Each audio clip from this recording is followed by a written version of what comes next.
My name is Jenny. David. Lila. Laurel. Jen. Lisa. Dino. Hari. Kyle. I was a Jehovah's Witness. Jehovah's Witness. FLDS. In the Amish church. The chosen people. I was a Scientologist. I grew up a Mooney, a member of the Unification Church. 2x2. And I am Shunned. shunned. Shunned. Shunned. Shunned. Shunned. Shunned. Stunned. Shunned. My name is Johanna. I'm 51 years old. I was one of Jehovah's Witnesses, and I am shunned. Right, Johanna. So how'd you come to be one of Jehovah's Witnesses in the first place? I was raised in it, like almost everybody. My mom was baptized the year I was born. So I have one older brother. I think he celebrated 2 Christmases, 2 birthdays. I never knew anything but that. So I guess my parents both studied. The Jehovah's Witnesses came to our door, an older couple in our congregation. And my dad was actually the one who was originally interested, from what I've heard. But eventually he quit doing the study, but my mom kept going. Did they start studying when your mom was pregnant, or? No, I don't. Well, no, I think probably before that, but I'm not really sure. I was just wondering because a lot of times something like a pregnancy or something that might make a person vulnerable, some sort of life change or something that's not going well in life. Here come the witnesses knocking on the door, and it's like, oh, well, maybe this will change my life. Maybe this will make it all better, and so people start studying. Right? Yeah, I don't know. I mean, my dad had his own problems. He was an alcoholic, so that might have had something to do with what drew him to it. But, and I would assume that learning that he would have to stop drinking made him that too. Yeah, understood. That may have slowed his progress a bit. Right. But that's interesting because really it's just becoming one of Jehovah's Witnesses. It would have almost been for him like exchanging one addiction for another, because being a witness is just basically being addicted to an ideology that dominates your whole life, that you'll give up your kids for, that it becomes your sole focus in life. Have to have it all the time. So I think there's actually a lot of people who are drawn to it for that reason as well, because it's so intense. And I don't know who was first, but he had a younger brother and his wife were witnesses, and they had 4 kids about our age. And then he had a twin brother and his wife and kids were witnesses, but I don't know who came first. Interesting. Yeah, you just never know. And there's just always, you talk to 10 people just out in the world in general, and you're going to find somebody there who's got witnesses in their family or whatever. I mean, they're always around somewhere, in people's lineages. So that's always interesting. But for you, you were born in, maybe literally even baptized. She was pregnant when she got baptized. So yes. Oh, there you go. You got dunked twice. So this is all you ever knew then? Yeah, this is all I ever knew. Okay. So growing up that way, do you have any young memories of how it made you look at the world around you or what it meant to you? I don't know that I know what it meant to me when I was young. I enjoyed going to the meetings because there were kids my age there. I did like have the word that like everyone out in the world was just doing these terrible things, right? They're all whores and drug users and criminals, whatever. That was kind of what we were raised to believe, was that if we left, we'd become one of those people. So that must be what everyone out there is like. Yeah, so it did make you see the world in that vein. That's very typical. And did you feel like you were in some way special because you weren't one of those, dirty, evil people on the outside? Yes. Yeah, because I knew the truth and they didn't. So, yes, I was special. Yeah. It's it really is interesting to look back at how special sometimes we did feel. A lot of us maybe had a lot of I know I was rather arrogant, I think, as a young JW, particularly at certain ages, thinking I had it all figured out. I Right. mean, isn't it the height of arrogance for you're a child going and knocking on grown adults' doors, telling them they're living their life wrong? Right? That's Yes. crazy. But that's what we thought, right? We knew it all. Right. Yeah. Had all the I know what's answers. up and you don't. Yeah, absolutely. Um, so it sounds like on some level you felt special, but it was also just the thing you did.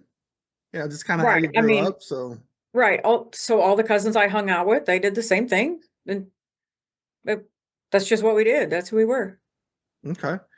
Um, did you so then all the cousins and such you mentioned. So were you super tight? As did you have like a big family that was in it? Um, so well, the one family was my dad's twin brother, so they were super tight. So we probably spent every weekend together, either at their house or our house, one or the other. Um, Sometimes I have a hard time not calling my cousin my brother just because he was always with my brother and they were always doing the same thing together.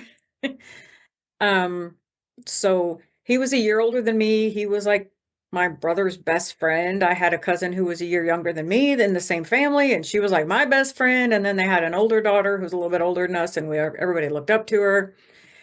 And then the other family, the mom and the dad were both witnesses, and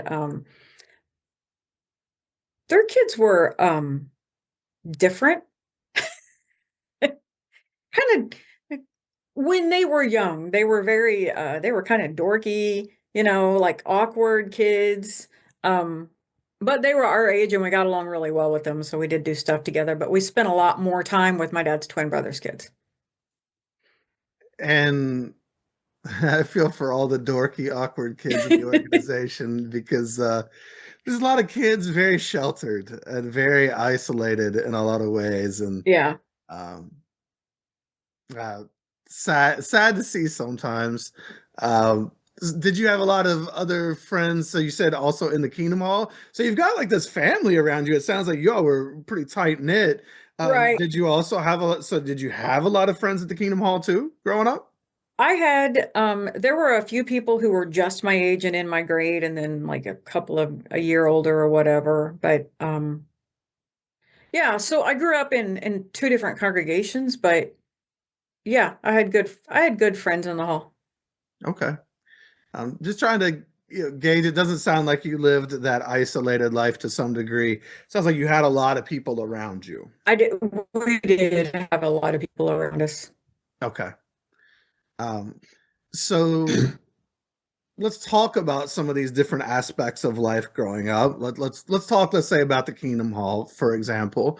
So, what was your relationship with the Kingdom Hall? Did you like giving talks and going to meetings? Were you all the family that was there all the time? How active were you guys? What was it like for you? We did not miss meetings unless we were sick. Um, Sometimes if you would say you were sick, you'd get to stay home with dad.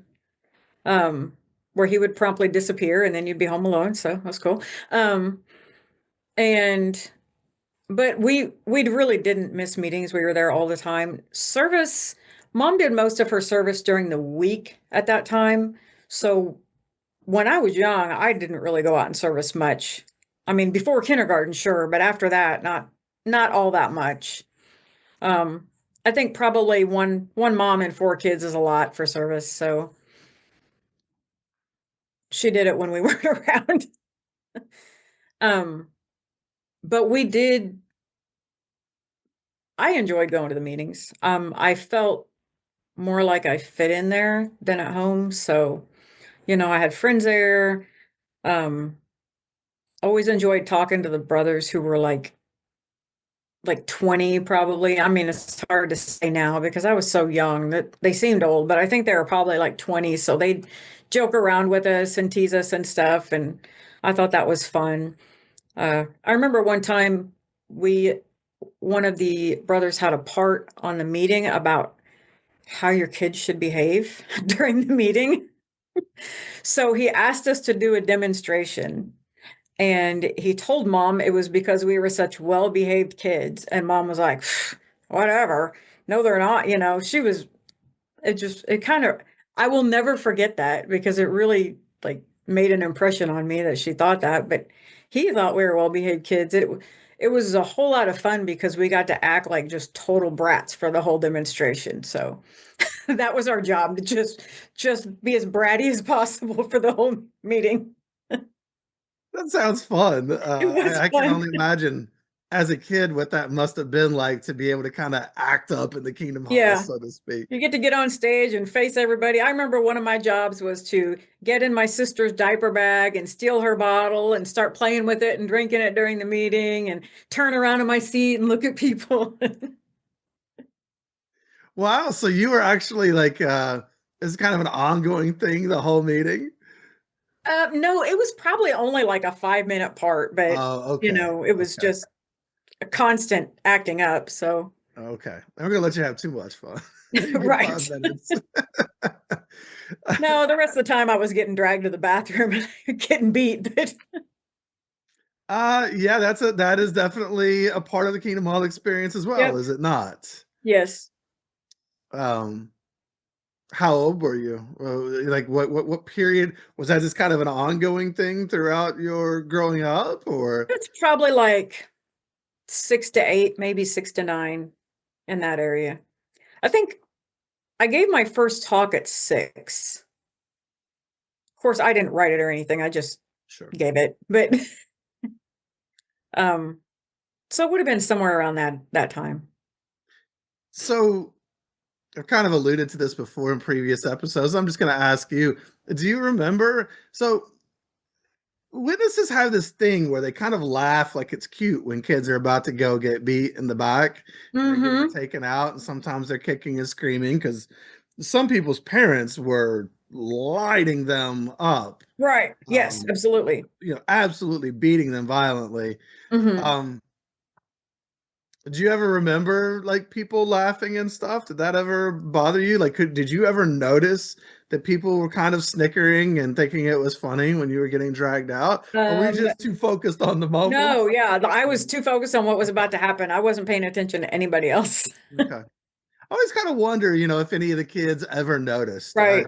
Um, maybe it's something if somebody in the YouTube comments can share if they ever noticed as themselves being taken out. Like, what does it Right. feel like to be taken out? You know what's about to happen, and people are laughing about it. Like that's messed up. It's messed up in its totality. It is messed Um, up.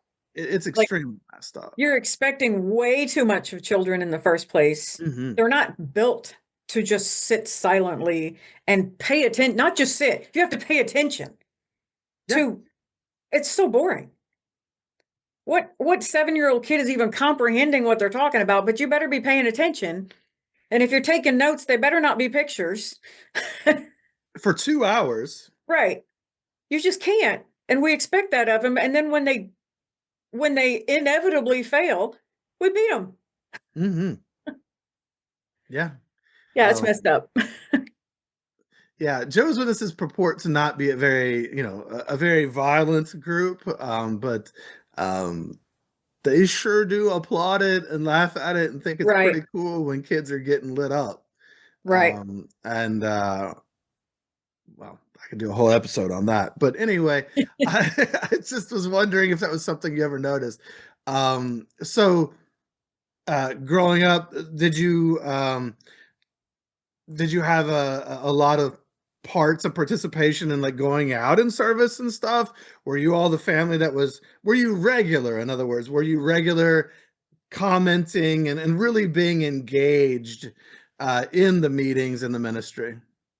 Yes. Um, like I said, when we're at the meeting, we better be paying attention. Right. I don't remember being required to comment, Okay. but it was encouraged and I did comment. I think my brother didn't comment very often. He was more quiet and shy and wasn't really a person who spoke up a whole lot.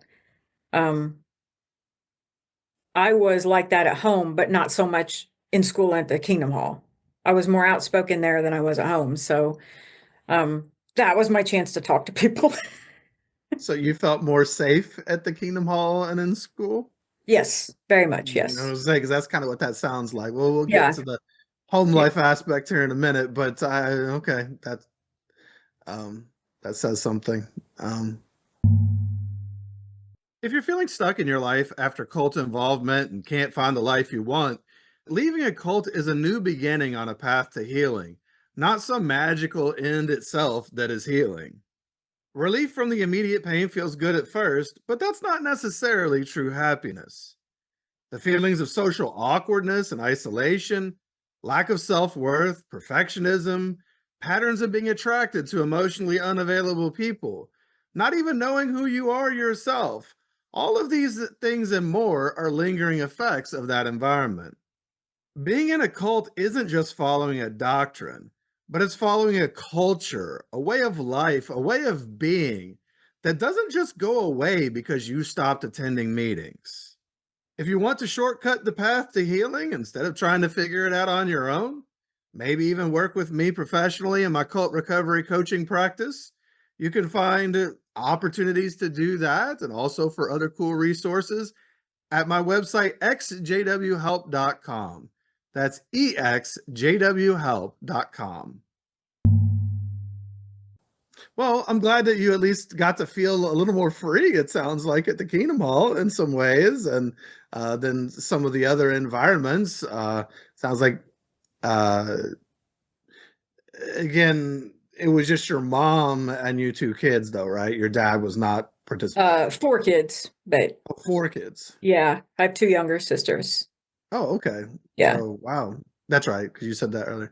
Yeah. Um, So wow, yeah, that's a lot on her plate as well. Must have been pretty stressful for her as well, though. I would For imagine. I mean, I've honestly never really given it a lot of thought. I would imagine it is. yeah, It's hard. I mean, I had two, and it was hard to get them ready to the and I had a husband who was coming with me, but it was still a lot. I had none, and it was a lot to get ready Right. and go to the meetings. Just my wife and I, just Right. all the things you have to do to prepare and get ready and Yes. remember. I can't imagine doing it with kids. It's a lot, Yeah. and by yourself. And as we got older, like she would make us study for the meetings before the meetings, like the Tuesday night book study and then the Watchtower study. She made us study those beforehand, and we had to show her that we had things underlined in our book. She never did check and see if they were right. So as long as you underlined some things, you were good. So then, Johanna, were you just randomly underlining things and getting away with it, or Sometimes when I wasn't feeling it, I did. I okay? mean, I have things I want to do. I don't want to spend all night studying this stuff. Well, yeah, you're gonna study it anyway the next night at the meeting Right. or whatever. Right. So it's so redundant. And I mean, thus the brainwashing, right? The Yeah. constant regurgitation and exposure to the same messaging. And some of it I didn't understand. So, I mean, if the question isn't directly answered, I don't know. I'm 7. I don't know. That should be fair. Right. um, okay. So it sounds like the Kingdom Hall was a place that you all were pretty active in, and at least growing up, the experience was one that wasn't necessarily negative.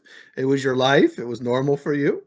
Right. Um, what about at school? And we'll get to the home in a minute, but what about at school?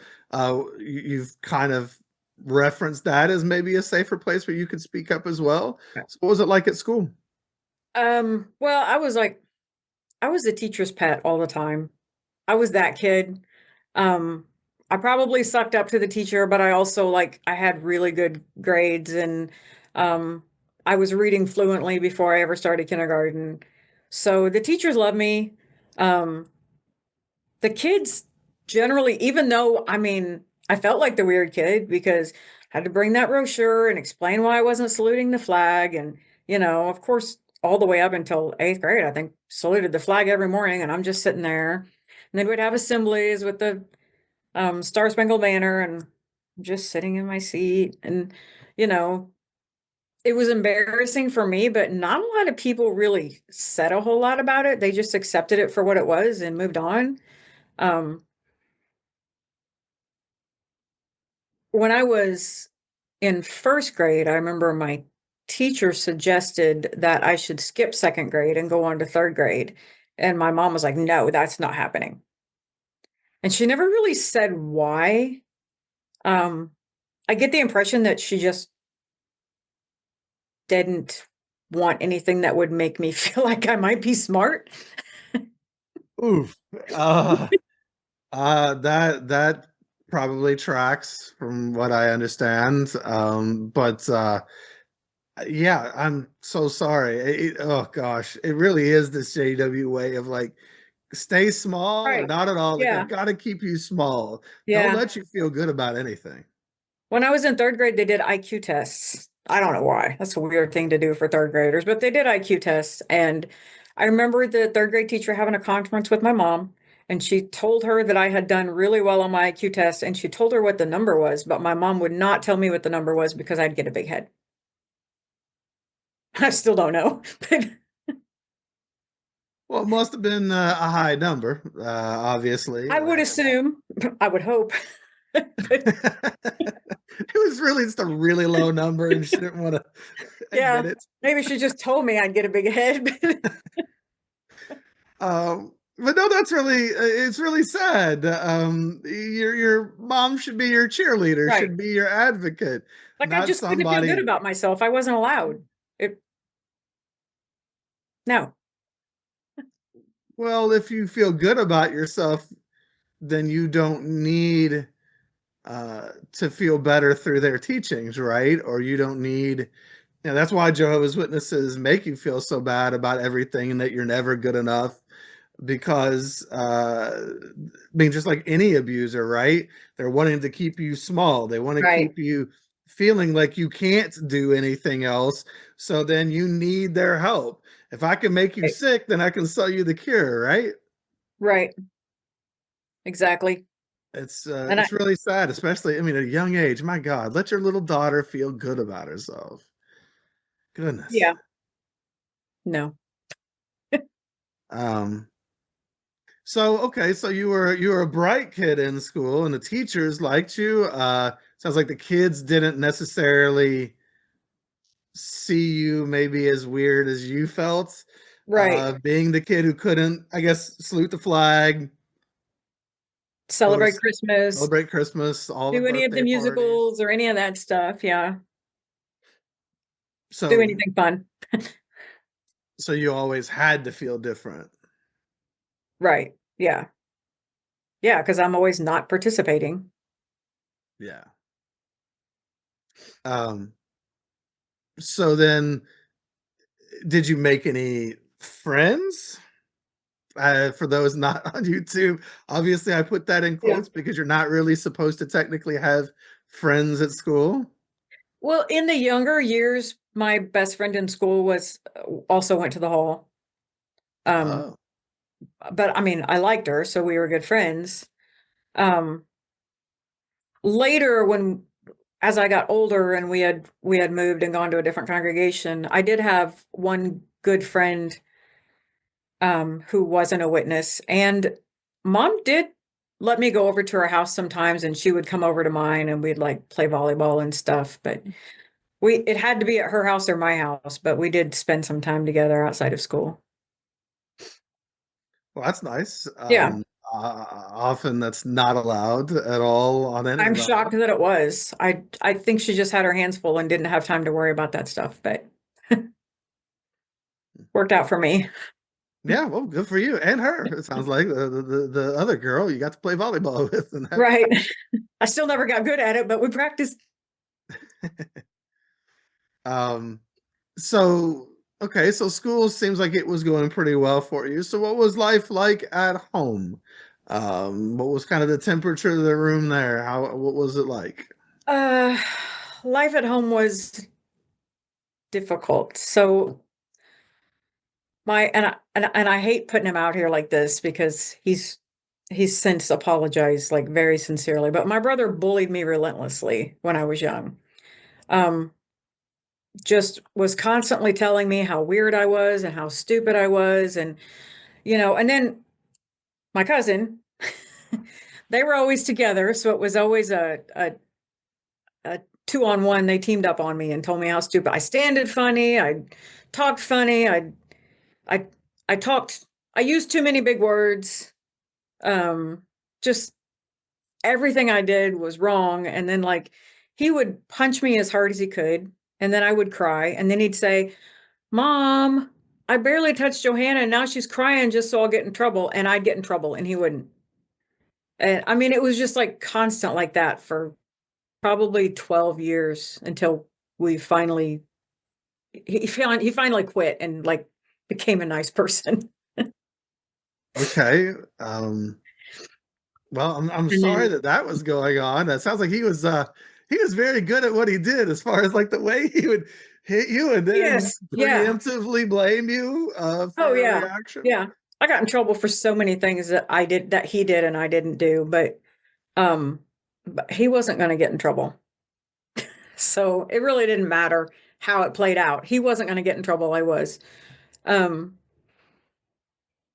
Dad was an alcoholic, and it was not like, and maybe I was just too young to notice, but it wasn't incredibly noticeable when we were younger, but as he got older, he became more and more like violent. So there was that. And then mom has a victim mentality. So she can't be wrong because she's a victim. So I mean, we got beat a lot. Um, I wasn't allowed to have any self-esteem. Somebody was beating it out of me one way or the other. Either my brother was torturing it out of me, or my mom was, or my dad was beating it out of me, one of those things. So I think we know a little bit about why brother was so hard on you. In families where you have parents who are so volatile, Right. often you'll start to see it in the kids as well, right? They'll start imitating that volatility in certain ways, and Right. And what he told me later was that I guess he was getting a lot more of it from my dad at a much there you go. younger age. So he was taking it out on me. Yep, So, rolls downhill, doesn't I it? mean, I get it. I don't appreciate it, but I get it. No, no. Well, it doesn't necessarily excuse the behavior, which is why it sounds like Right. subsequent to that he has apologized. But Right. it is a reason that those things happen, and you've got, kids don't know how to behave. They're being taught they're supposed to follow their parental example, and it sounds like Right. that's sadly sometimes what happens when parents aren't doing well, and it doesn't sound like your parents were doing well. No, no. And there was one time, I think I was like 9, and my dad had become especially violent, and we could hear him.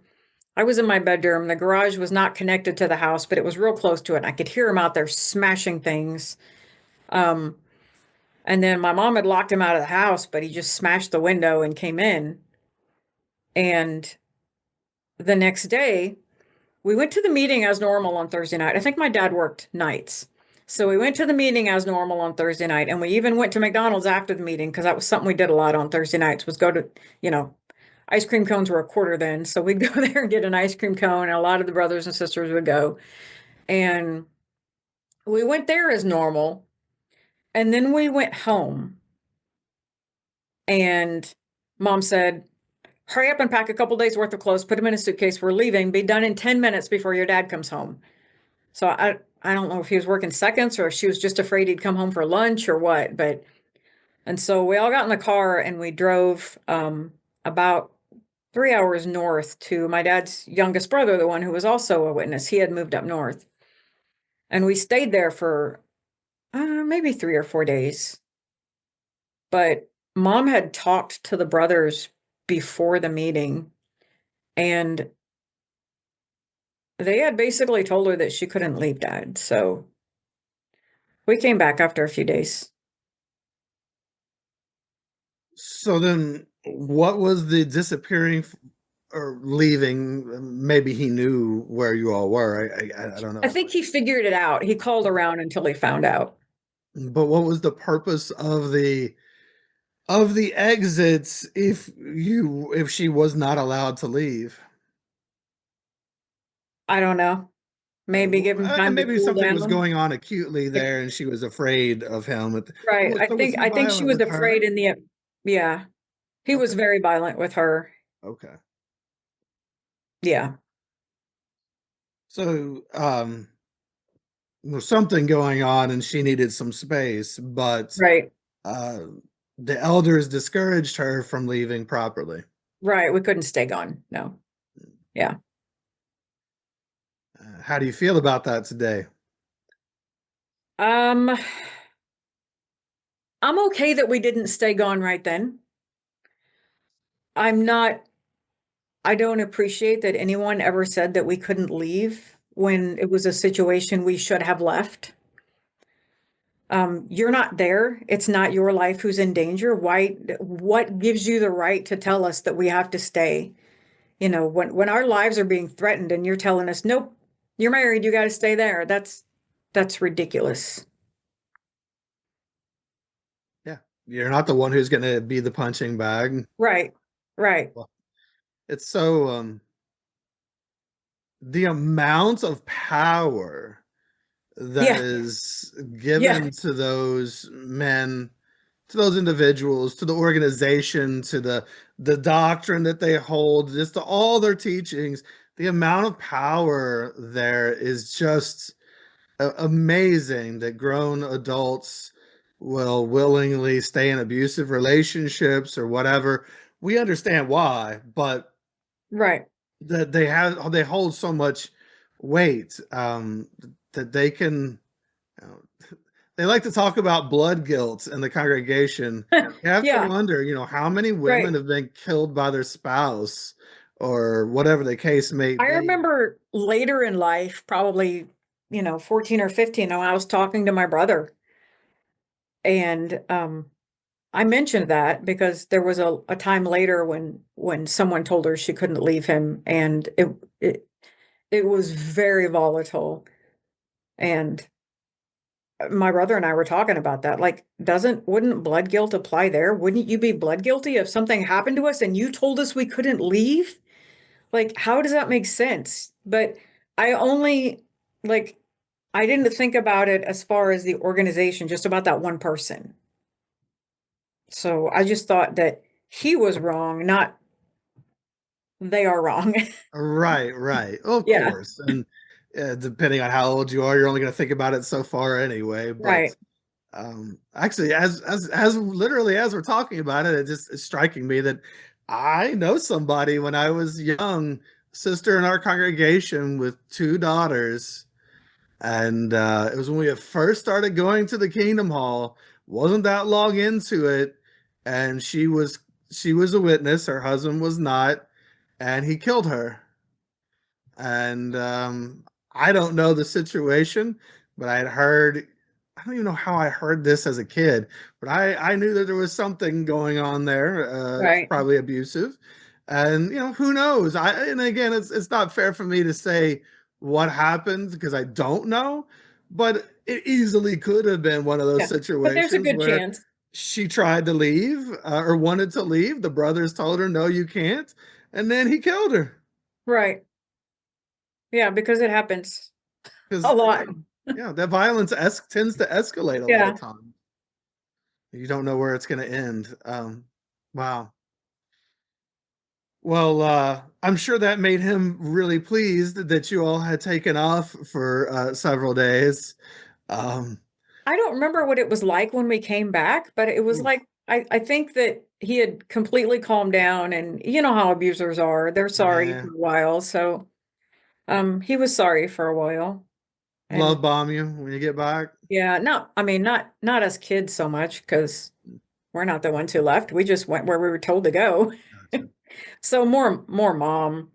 Gotcha. And at that time, he was violent with mom, not us. I mean, like, he beat the crap out of us, don't get me wrong, but um not randomly. There was at least some I perceived wrong. understand. The way you said that struck me. It's all bad, purposefully or randomly. Right. It's all bad. We don't have to beat anyone. That's just, but yes, that is the nature of that type of abuse, Yeah. right? And it's yeah, I'm just very sorry that that was present in your home throughout for all of you. Um, so was he opposed to the truth? Was he opposed to you all going to the meetings and being Jehovah's Witnesses? I don't think so. He just distanced himself from it. Okay. Like, um, I actually think that when us kids did things to progress, it seemed like he was proud of it. It just wasn't something he was going to do for himself. Like, he wasn't interested, but he was okay with us doing it. Okay. So okay, so then I guess I'm just seeing that even another layer of how the being a witness might have seemed very much protective even in certain ways. I mean, if your dad's maybe proud of you when you're doing things at the Kingdom Yeah. Hall, and then you're going to the Kingdom Hall and it seems to be a place where people are being nicer and you don't have the volatility quite as you are having at home. Right. Yeah, I mean, that's true. And I mean, at the Kingdom Hall, I was allowed to have self-image from other people. So there's that. Yeah. Well, of course, we're always taught to get our image from other people and not Right. internally, right? Right. Um, and no one's even telling you when you do something good internally or when you score highly on something or allowing you to feel good about those things. So it is always through external sources that Right. we get our perception of ourselves growing up that way. Um, so that was kind of an overview then of some of the different facets of life. So what are some of the things that happened growing up that stand out in your mind? I don't know, maybe I tend to delineate between the teenage years and pre-teenage years. So kind of what Right. was life like growing up preteen? Um, well, I gotta tell you this story first. So Sure. my mom was one of those people who was in love with any kind of quackery. Oh, well, I mean, she So was one of Jehovah's Witnesses. right, right. And it was like, if there was Hey. a doctor who wasn't an actual doctor, we're going. Oh, yes. I knew Yeah, so many people in my hall that had the flea right, market doctors. right. So we went all the way out to the sticks somewhere in Missouri Sure. to visit a doctor who looked at your eyes and told you. Iridology. Yes. And apparently I had leukemia. Mom took me there because I had stomach aches all of the time. That's And from the stress of God growing forbid up we in that assume it's from the environment. stress. Yes. Um, so mom took me there because I had stomach aches all the time. And it turned out that I had leukemia. So Mm, for like, I think it was like a year and a half. I had to be on this special. Now I'm already weird, right? Now I've got to be on this special diet. I'm not allowed to eat any sugar, any processed food, anything that comes out of a can. I can't have beef. I can't have the dark meat of chicken. Basically, I can eat white meat, chicken, fish, and beans. And then, like I had to bring my lunch to school every day, and it was heavy homemade whole wheat bread with natural peanut butter, so just ground up peanuts and honey. That's what I took on my lunch. And then whatever else, I don't know. But I mean, all the other kids are eating Cheetos and Twinkies. I'm eating this 4-pound sandwich. Well, I mean, you did have Um, leukemia. right. She was saving my life, Yeah. clearly. Um, and then there was like, I mean, just every couple of days I had to take a 20-minute bath in, it's the hottest water you can stand, and then it had all these herbs in it. And it draws the toxins out of your body. Yeah, your organs don't do that. Right. Well, see, your liver doesn't do a good enough job of it, so they had to make this paste out of other herbs and stick it on my liver, and I had to lay with a heating pad on it for like an hour while the other kids were outside playing. So it's osmosis of some sort. Right. Yeah, it's osmosis. Okay. Obviously, that's how your body works. Scientific. And then enemas, like daily enemas. I'm 8. So That makes yeah. There's I've just known other people with parents who did the whole enema thing, and gotta Yeah. admit, it just at a point sounded like a weird abuse ritual of some sort. It sounded Eventually mom took me to a real doctor, but it was a very long time. And the real doctor said she doesn't have anything wrong with her. And she was like, oh, okay. And then we stopped and I okay. mean, these were 4-hour trips to this doctor. This health food is so freaking expensive. Oh All yes. this Lots of money. supplements and such. Yes. There's All a this money a spent. doctor in Tennessee too that a lot of witnesses go to. Yeah. It was ridiculous. And then it turned out, my mom was shocked to find out, that I was actually being molested by an older cousin. And that had gone on for like a year and a half. So that's where the stomach aches were coming from. I mean, I can see that as an adult. Yeah, I felt like crap because I was being treated like crap. So that's happening. And I remember mom, we did like a family lesson, not including dad, but a family lesson where I don't know if it was like from a great teacher book or from a watchtower or something, where she talked about how it was okay to talk about it if something like that was happening to you. And I mean, I'm at that time 9 years old, and I'm like, no, it's not okay. I know what will happen. I know that I will be in trouble. So I didn't.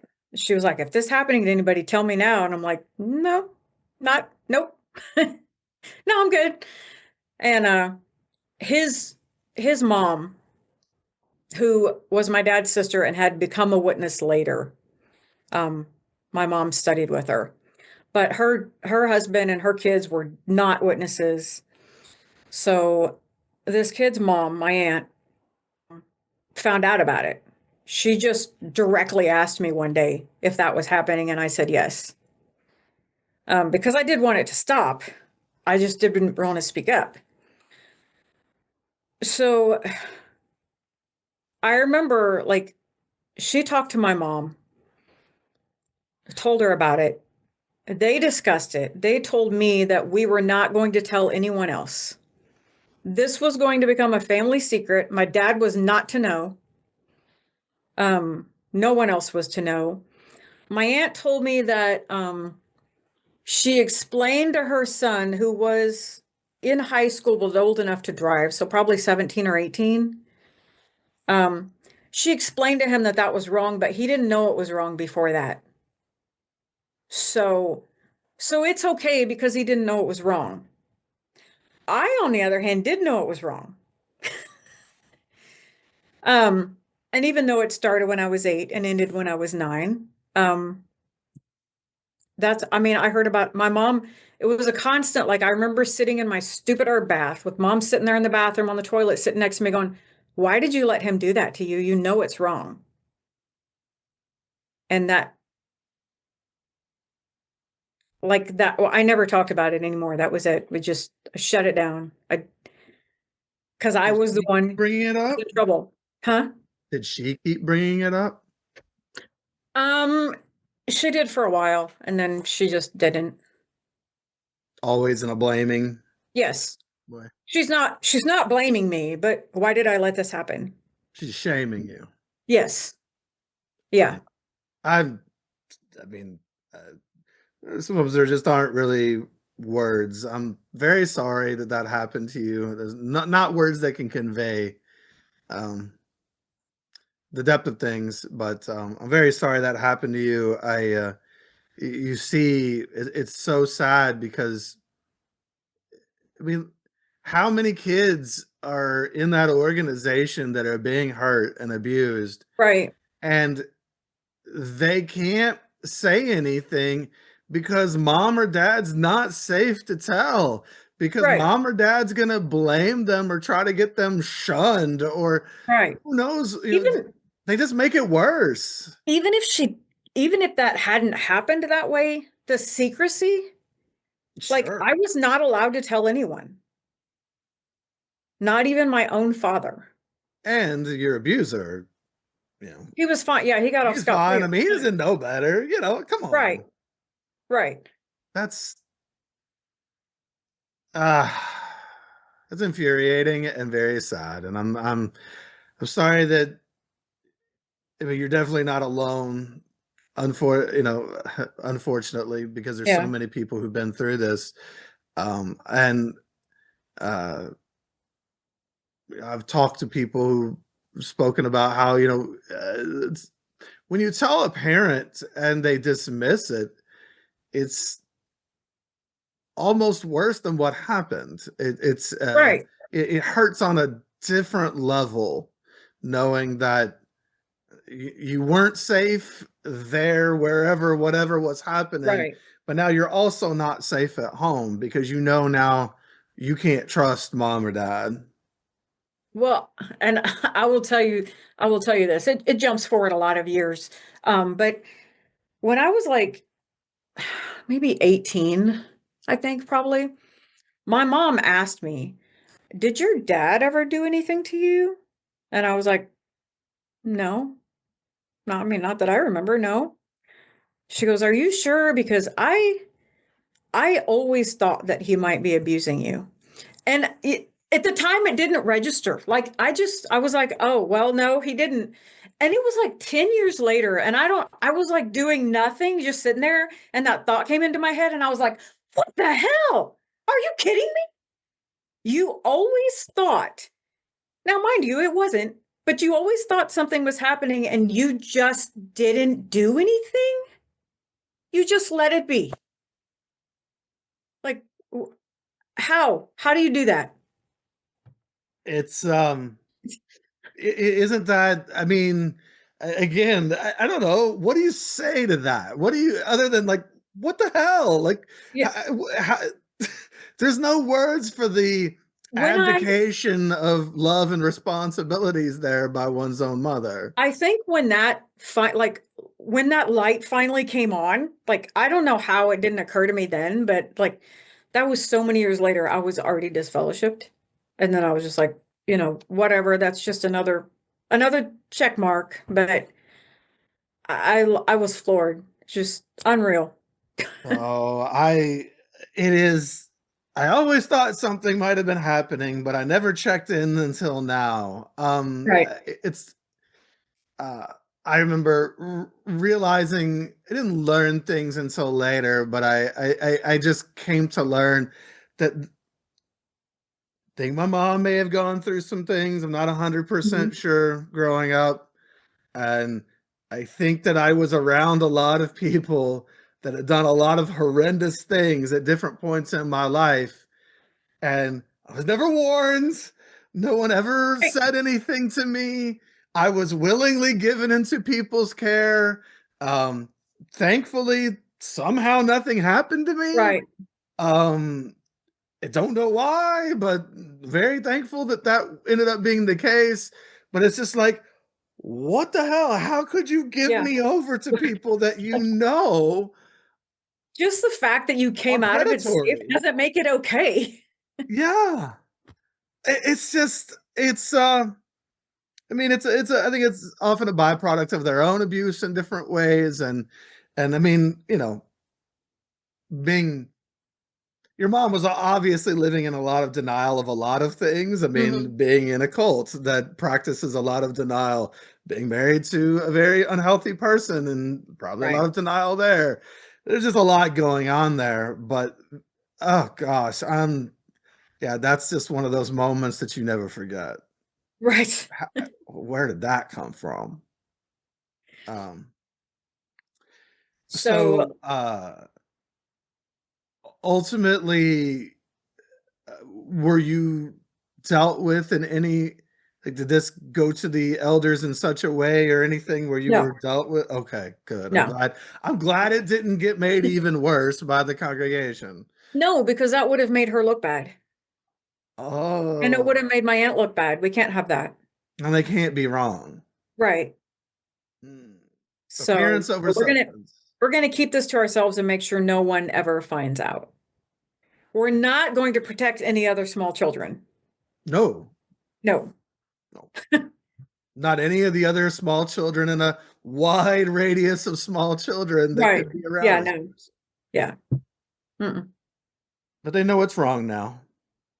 Right. So it'll never happen again. Yeah. And that's why they didn't do it out in the open to begin with, right? Because they knew it was. That's even as a 9-year-old child, that was my reasoning. She said he didn't know I was wrong, and I was like, then why did he tell me not to tell anyone? Yeah. I mean, that's just all such classic Yeah. horrible abuse I thought and horrible response. you don't have to be a witness to know that's wrong. Everyone knows that. Pretty common knowledge. Yeah. Yeah. Witnesses don't have special knowledge that that's wrong. Right.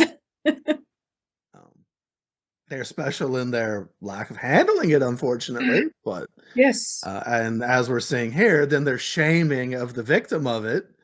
Right. The witnesses are great at that. But gosh, so where does your life go after this? I mean, that's a pretty big, I mean, not the stomach issues, I'm sure were that and a lot of things. It was just stress in general, I'm sure. Yeah, yeah. A lot of ex-witnesses talked about the stress they had as Yeah. kids. We all had stomach issues, I think. Right. And for different reasons. But so where did your life take you after that tender age and everything going on? So at 10, we moved to a new congregation. My dad got a new job. So we moved Okay. about 3 hours north to the same congregation that his younger brother was in. Mm, Um, and then a few months later, his twin brother followed. So I still had all the same cousins. Um, this congregation was like super small. There were like 30 people in it. I mean, like the three families almost doubled the size of the it's congregation. like a big book study. Yeah. Yeah. We didn't even have book studies. We had a book study because we didn't have enough for two. Mm, Um, eventually we did. We had an elder, maybe two or three elders. And then we had one elder who had moved in from another congregation to help out. And not long after that, he was the only elder. And I know there were a lot of judicial meetings. A lot of people got removed as elders. Um, I'm not sure why, but I think a lot of it was just I'm in control here. Um, so that one elder was also my dad's boss at work. And his daughter became my best friend. When they moved to our hall, she moved to my town, went to my school. We were 2 years apart, so I was in the junior high and she was in the high school, but we were still best friends for a while. Um, and so like we were like all wrapped up in this family. Um, we did really well in that congregation as far as being a part of the congregation. My brother and I started going out in service on our own without mom. We would go out on the weekends because the brothers took an interest in us and asked us to go with them. And that's when I became a publisher. And I remember the elder, the elder, spent a lot of time talking to me and encouraging me to get baptized. And I was like, I tried to pray, but I just didn't feel like I was talking to anybody. But I did it anyway because I wanted to do what was right. And I did. I got baptized at 14. So there was no pressure from my mom. She didn't pressure any of us to get baptized. So that was all external from the congregation. And it didn't really feel like pressure. It felt like encouragement. But I wouldn't have done it so early, and maybe I would have made a better choice. So it was pressure. Well, but there's I did. pressure always, right? I mean, you hear enough talks at the meeting, there's articles and different Right. things. You Right. know what You is are expected. expected to do this. Like you And said, you wanted to do what was right. Well, right. somebody had to tell you that was the right thing to do. And for him, it was, my kids have already done this. And, I'm a spiritual pillar, which I mean, okay, he was, but It that was was the all spiritual pillar, appearance. apparently. Yeah. So I did get baptized. Interesting thing about my baptism, I got baptized at that assembly hall in Indianapolis, and they did the baptisms at lunch, but they were still doing you had to buy tickets and use tickets to get your lunch. So they were still doing that. So you had to get in line because it wasn't bring your own lunch, it was get in line. So I get out there for my baptism, and the brother who baptized us was from my congregation, and I was pretty close to him. So I really appreciated that. So I go under and I come up and I'm like, nobody is there. Nobody from my family is there watching.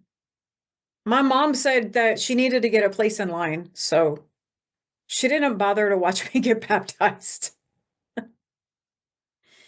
Which now I'm like, at the time it was a huge event, and now it's like an event I wish didn't happen anyway. But still, I mean, who doesn't stick around to watch their own kid's baptism?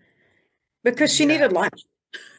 Well, I mean, I think that shows something, right? Your mom clearly had a lot of mm, probably narcissistic traits, and was about herself. And Yeah, you would think that this being a moment, perhaps that would make her look good. Dear daughter right, getting baptized, she might right. show up for that. Uh, but I mean, there were roast beef sandwiches and pudding and cheese That's right. I dips. mean, I mean, she had things to do. Uh, it's just it's clearly. Now, there were only 5 people getting baptized, so, you would have had to wait at least 10 minutes. yeah. And you had an hour and a half for lunch, but still, But I mean, have you had those pudding cups? You know, I mean, they are good. pretty good. Swiss Miss or something like that. It's just crazy that this is like the biggest moment of your JW life. Right, I often tease about it being like the JW birthday because it's the only thing you can do in your right, JW life, pretty much. right, It's all about you, and people show up and celebrate. Sometimes they give you gifts or take you out for a meal afterward. It's the right, one time you can shine, and your mom was getting roast beef right. sandwiches and Yeah. pudding cups. I mean, And I honestly was really looking forward to this day being about me, and it was like crickets. yeah. But when my brother had gotten baptized, probably at the assembly before that, and that was all about him, but not Ooh, mine. that must that There's a says a lot there. lot. I don't know what it is, but there's a lot there. Like it was just me. Wow. Well, I've asked her to explain it dozens of times, and she says that it's all in my imagination, and I'm like, no, it's not. But if it, I'm over asking, so classic gaslighting. That never yeah, happened. yeah, it Yeah, did. you just made that up. You know. Uh but I mean, that's that's the way, right? That's the way Right. you handle things. Again, you don't own up to them. You're never wrong. You've got the truth in everything, right? Right. Now, that being said, plenty of people from my congregation did stick around to watch my baptism. Just not my mom. Wow. I mean, and they had to have noticed that. You would think. Yeah.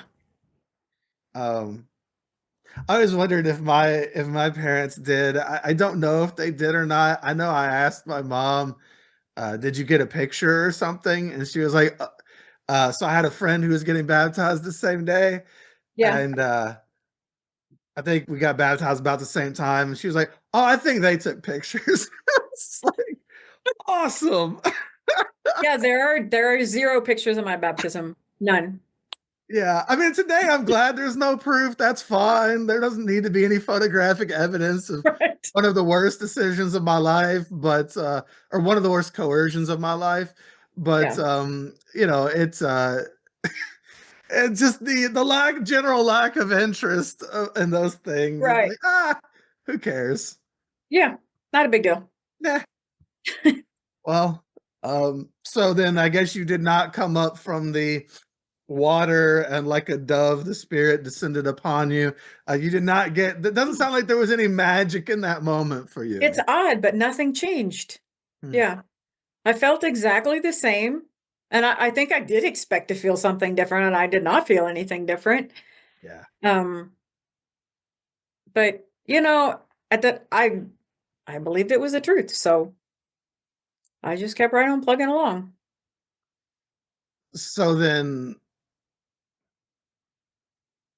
as a brother getting baptized, there's always these expectations as soon as you get baptized that you're going to do XYZ in the congregation, or asked to say a prayer or do something. For you, uh, you know, obviously as a sister, you're not going to be asked those things, but you know, was there anything that changed at all for you? Did you even like go out to dinner afterward, or was it announced at the Kingdom Hall and some people came up and said something to you? Like, was there any positivity around it at all? Some of the brothers and sisters in the hall, I mean, celebrated it in their own way. Um, I don't think anybody got me gifts or anything like that. Um, but they did let me know. I got cards and stuff. Oh, you So did. Okay. yeah, people appreciated it. And that was, I have to back up just a little bit because this was only like, oddly, I cannot remember the date of my baptism anymore, but I know it was like weeks, if not days after something else happened.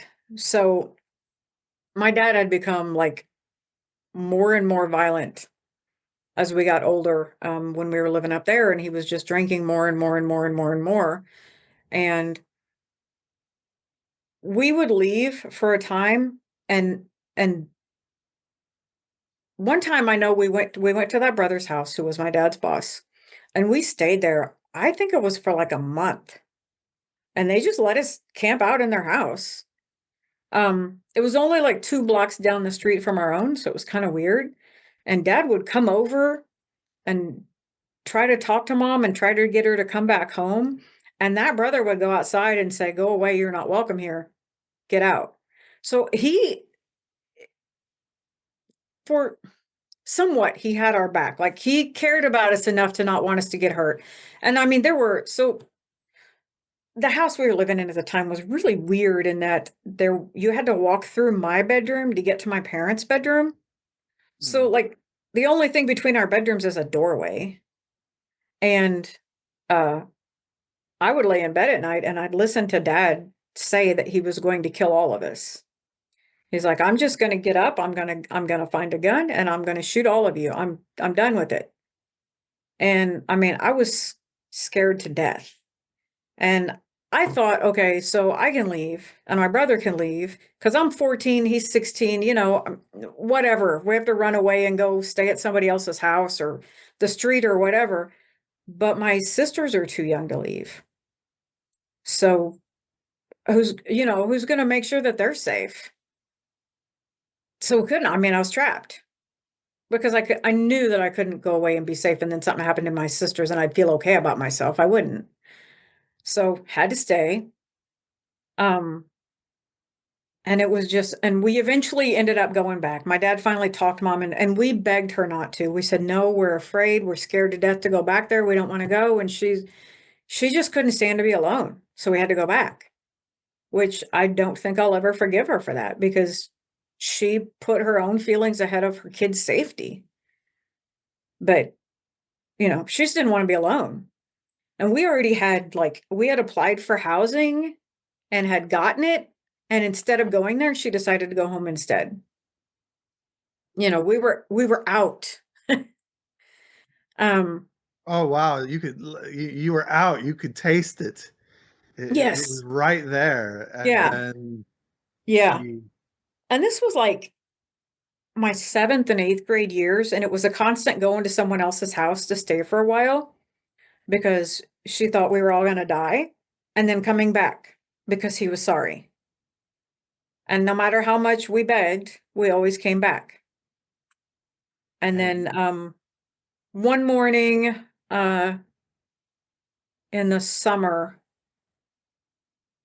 I woke up early. I think I was going to go out in service. We had some pioneer sisters who would come and pick me up and take me in service with them. They were older, and I just enjoyed being away. So whatever it takes to get out of the house. I mean, I'll do it. oh yeah, So I woke up early and I was standing in the bathroom and I heard something outside, and then I heard my mom scream. And my dad had actually gone out in the car to shot himself in the head. So the congregation did kind of rally around us, except for that brother, because he and my dad had they'd had it out. He had said something. My dad had said something really terrible about him. I don't remember what it was. Something probably about the way he acted at work, how he didn't act like a witness at work, and he was so self-righteous, but he wasn't really, which I'm sure that's all true. But my dad had said that, and I had told him because I was venting about what was happening at home. So I had told him, but then I had told him specifically, you cannot mention this to my dad because I'm not sure if I'll even live through it. And he did. He called him up and told him on the phone. What an idiot. And I was upstairs and I heard the phone call. And I mean, I was seriously contemplating just going out the window and leaving because I honestly didn't know if I was going to live through the night. And I can't believe he did that to us. And my dad told us we were never allowed to talk to them again. And we didn't. Well, his appearance or him handling his business was far more important than you children as well. You said it a second ago, like your mom's basically sold you guys out. I mean, that's what it is to be a witness, right? You sell your kids out routinely to go down this path to save your own soul. Who cares what happens to your kids? And if they end up getting shunned or something, whatever, you move on. It was just, I don't know. So it was a long time before we talked to them again, even after Dad died. We did eventually. And then they moved to another congregation and we got new elders. And then it wasn't but a few months after my dad died and we moved back to where we had come from. But your dad didn't just die. He died a certain way. Right. And yes. Was there any counseling? Was there any therapy, any help? No. I pretty much know the answer to that. You're laughing. There was one younger brother in the hall. He was a ministerial servant and he was like 28 maybe. So, I mean, younger, but not a kid, who I went out in service. We had planned, my brother and I were going out in service that day. And that was a plan. And mom was like, no, you're not going. And I'm like, but I don't want to be here. But we stayed and we hung out with, all of Dad's family came and There was some other stuff there. I don't know. A lot of people blamed mom. A lot of them blamed mom for what happened. They blamed your But mom. yeah, You did? Okay. there's a lot of things I blame my mom for, but not that. I was there.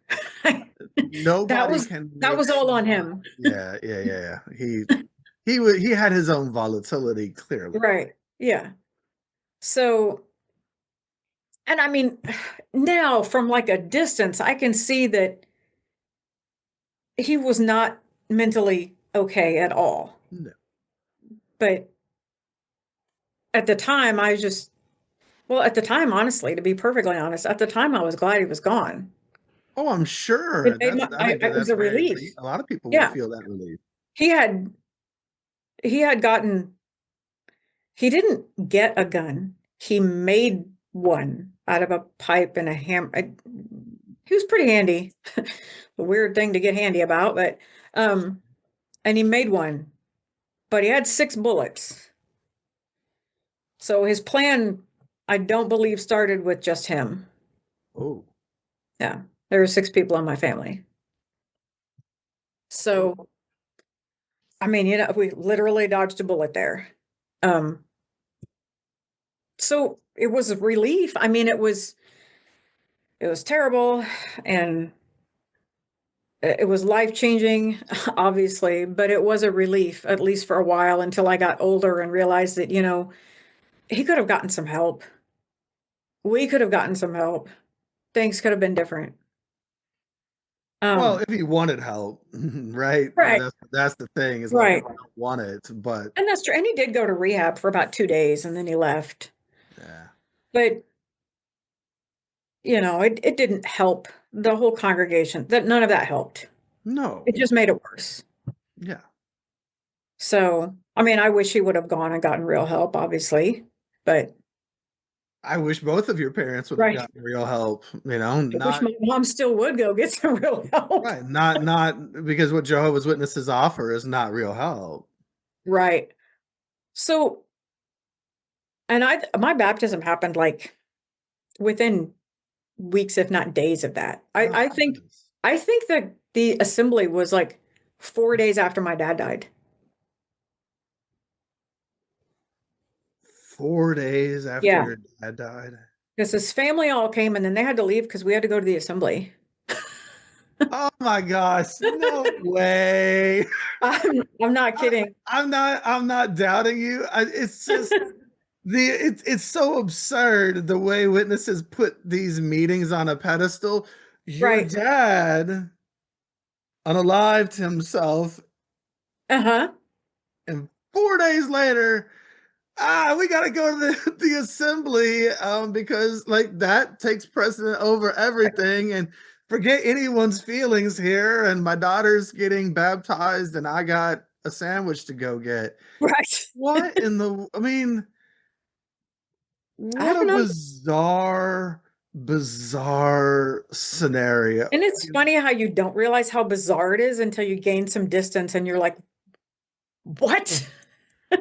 Yeah, wait till you listen back to this too. Yeah. Yeah, because sometimes when you hear it in your own voice, told somewhere where you've listened to other people's stories, it's an interesting perspective shift. And so even though it was a relief when my dad died, he had his moments and I mean, he did love me and he was proud of me. He was just he couldn't deal with himself, It But that's the nature of abuse and why it's so confusing and why people often run back to their abusers, because this person can be kind and right, nurturing when they're not raging or threatening to kill everyone, right? right. Like there is this other side too. And that's why abuse is so confusing, because if the abuser was just abusive 24/7, 100% of the time, then you probably leave. But because they Right. have the Then they're a terrible ability, person and clearly you can leave. right? But Yeah. know when to turn on the charm. Often, a lot of abusers are very charismatic. Oh yeah, people loved my dad. Everybody loved my dad. Yeah, Yeah. that's how Which they I get mean, what they want. They know how to turn it on to get what they want yeah, when they need it. yeah. But like we lived in a very agricultural community. So in the summer between 6th and 7th grade and the summer between 7th and 8th grade, my brother and I and my two older cousins detasseled corn for money. It was our first like actual jobs. And I mean, for kids, we made some good money. That first year I made like $800 over the summer, which was a lot of money for a 13-year-old kid with no money because we were poor always. I mean, we were very poor. Now I had to buy all of my own school clothes obviously that year, so there went a lot of it, but it was still cool to have my own money and I got to pick out my own clothes, so there was that. But I had met a boy who went to my school. He went to the high school, but it was a very small town, so it was all one school. It was just like in different sections, but it was all one school. So you saw people from every grade. So I had met a boy and we were flirting or whatever. And when I went back to school in 8th grade, he was a sophomore in high school and he'd see me in the hallways or whatever. And he asked if I wanted to be his girlfriend, and I did. So he gave me his class ring, which I wore at school and then took off when I got home and put in my pocket. And my brother, who was in the same grade as him, told on me because that's what you do. You tell on people. That's what we're raised to do. You never let Going down a something bad go. path. Yep, you Johanna. got to tell. Yep. So he told on me, and my mom like lost her shit. But my dad did come in my room because this was like, that was before that. So my dad came in my room and he was like, listen, your mom wants you to break up with this guy. Do you love this guy? And I mean, obviously, no, I just met him. No, I don't love him. Do I want to wear his class ring? Yeah. But you know, it was like that was a flash of he actually cared. He was going to stand up to me to my mom for me at that one point. But I knew that even though I wasn't baptized yet, this would be the end of my life as I knew it if I didn't break up with him. So I broke up with him. And after that, like I never got to eat lunch at school again. I had to come home for lunch every day. Like I had to break up with him in a note that I handed to him in the hallway along with the ring back because I wasn't allowed to speak to him, period, or be in a position where I could speak to him. So I hand him the note back. I go home for lunch every day. And then within the month, mom decides that I'm homeschooling for high school, that I'm not going to high school. Yep, there comes the control. Yeah. And no matter how many times I told her that absolutely nothing happened, look, we never even held hands. We were kids. He was much less of a kid, but I didn't know that at the time. So, like nothing happened. But still, I never went to school again. So I homeschooled for all of high school, which I really wanted to go to college, even though I knew I couldn't. But I also knew that I could get scholarships for college, no problem. And once I wasn't allowed to go to high school, that was out the window. I mean, there's not even a choice anymore. How are you going to get scholarships when you're homeschooling? You're not. Yeah, your walls is closed in on you. Yeah, that's over. Any dream I thought maybe could happen someday, that wasn't going to happen anymore. So you were not only going to homeschool, but so after your dad passed, did your mom always work, or did she start going to work, or like? Oh, I did all of my homeschool by homeschooling you, myself. or? That was all me. And it was like, they didn't have the internet then. So it was all like correspondence school. You got a book, you read it, you took the test, you sent it back. And like, I was a good student, but the school that she signed me up for, because it was the cheapest one with a diploma, obviously, you had to take these specific classes. So you had to take general math 1 and 2, even though it only rehashed what you learned in 6th grade. But you had, so if you wanted to add anything, if you wanted to learn anything new, it had to be in your electives, and then you couldn't learn anything cool. So it wasn't like you have to take 4 math classes. It was like you have to take these 4 math classes. So I learned nothing from high school, nothing at all, nothing new. It's so sad how It was a many waste of time. kids. I mean, you were the kid that they were wanting to skip grades. You were the Right. kid that had the high IQ. And then you're the kid that's gonna get thrown into a nothing homeschooling situation where you're made to rehash the basics. And there's Right. so many, my younger brother is probably the smartest kid out of any. He's brilliant. And I don't know if he ever even got his GED. I hope he did someday. But he was just so smart, and there's a lot of wasted talent in the Yeah. Jehovah's Witnesses because So they don't many, and value education. it's so hard to self-regulate when you're doing it all by yourself. As a I- kid, So many kids I know, like they had every intention, but they never finished. well, of course not. Yeah. Yeah, It and wasn't I don't know important about in anyway yours. because you weren't going to college, you were going to Bethel. So what do you need that for? Well, sure, college doesn't matter. College is Yeah. evil and dangerous, so you don't want to go there. So, um, did your so for a lot of kids who are homeschooled, honestly, one of their larger obstacles to overcome is, well, I'll say mom. It could be mom and dad, Right. but often as witnesses, dad's working, maybe mom's home, and mom wants to pal around with son or daughter or go out and service with them or do other things.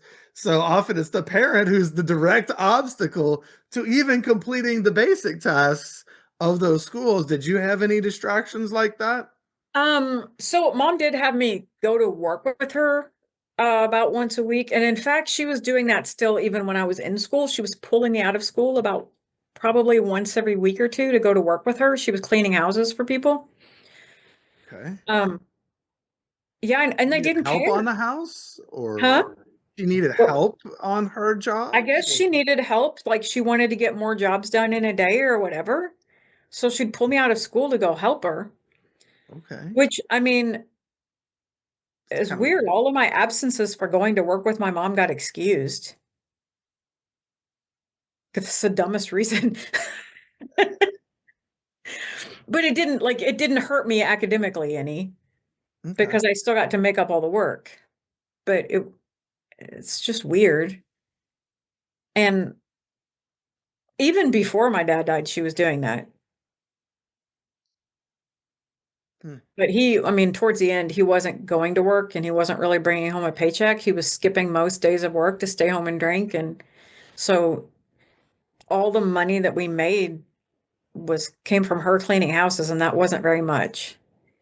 And then it was food stamps and government cheese. So So maybe every little bit counted, and you going and helping, I even to guess, help knock out one more house, and that was I guess, $100. yeah, $100 is $100. that's right.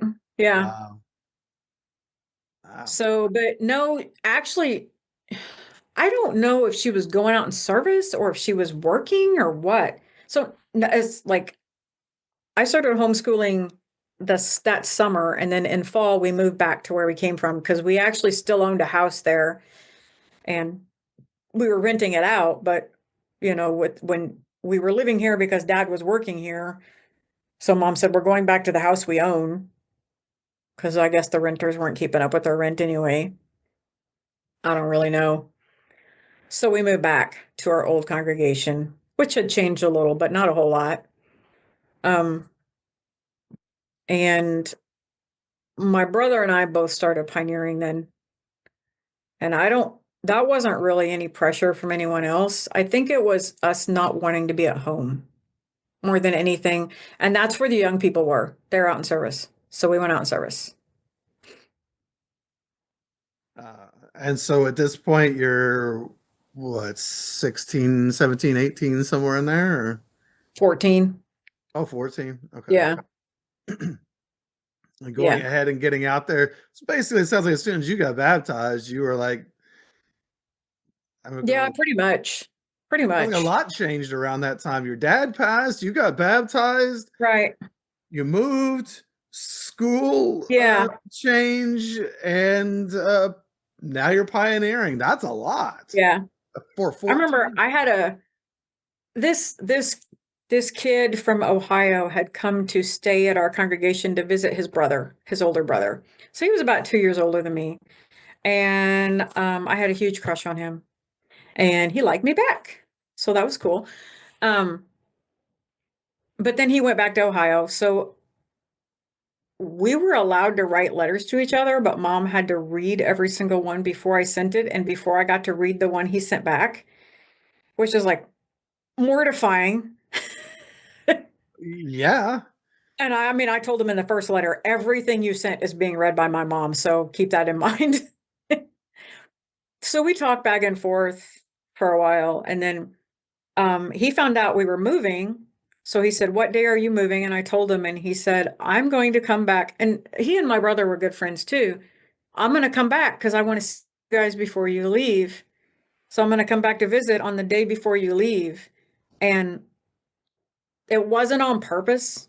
It was just the way things worked out. But mom changed the day we were going to moved it up a day. So I never got to see him again. Um, and no matter how much we begged, because my brother had a driver's license and he had to drive a car there anyway. Like, can we not just stay the other day? It's not gonna, like, we can stay in the house. We've got it till the end of the month. And she was just absolutely no way, no how. So I never got to see him again, which I mean is fine now, but But yeah, it's well, again another element of control and such. right.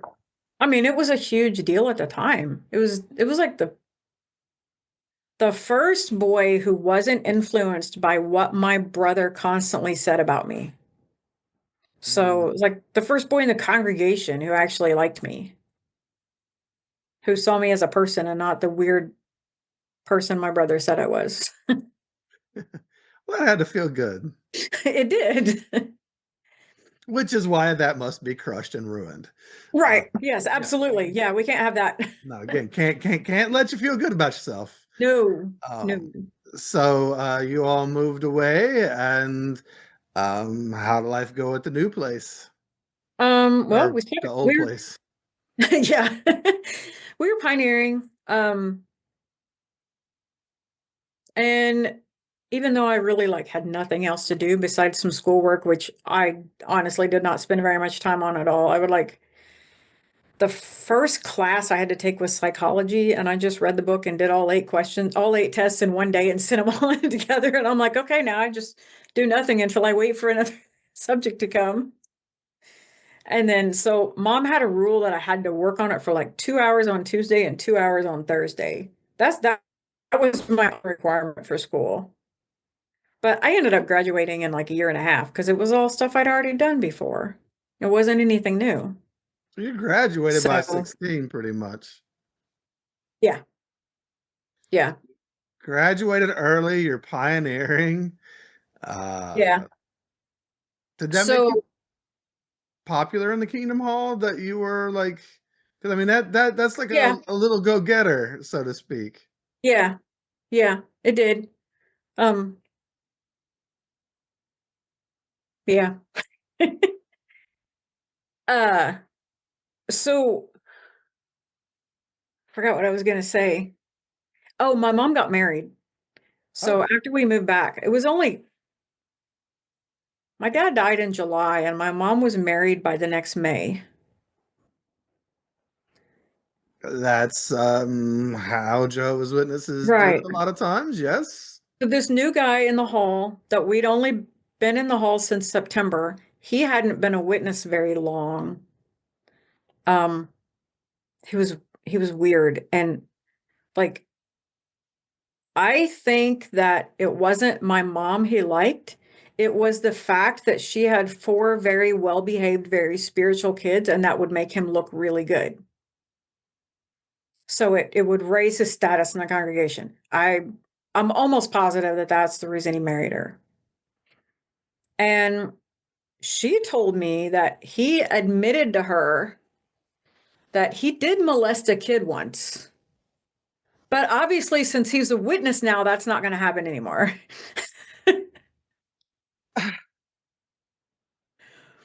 Uh, And I can't believe she even she told me that the before they were even decision married. making here. And I mean, like, I'm like, okay. It's just- Did she there was, tell you that as like a backhanded warning? I don't, it was like she had decided that I was going to be her confidant now. So she told me stuff. Oh. And women, like, the house only had 3 bedrooms. So my sister shared one, my brother got one, and I had to share one with my mom. So that was cool. Wait. Oh, before she got married. Yes. And then Okay. they built a room on, so everybody got their own room after that. But Okay, but for a time period, it was just you and your mom bunked up. yeah. All right. So you So started to get to see behind the curtain a little bit. she would tell me stuff. I think she needed somebody to talk to. I don't know. But she would tell me stuff like that. I mean, stuff I wish I didn't know, honestly. Stuff that's probably she should never have been talking to you Yeah. about. Well, But stuff that also she probably shouldn't shouldn't have have been happened. in this relationship. Right. Because she still had, my sisters are quite a bit younger than me. So I was 14. My sisters were like 10 and 8, or maybe 9 and 7. I mean, and you're marrying a guy who admitted to you that he molested a kid once. So I don't know. But once he moved in, it was like a power trip. Like he was in charge, and like he would come up with like these stupid, insane rules. Like we were no longer allowed to use the word gross at all because somebody said food was gross once, and that was disrespectful to my mom who cooked it. So that word was never allowed to be used again. Oh, no gross sins in your house. And we'd sit at dinner, and like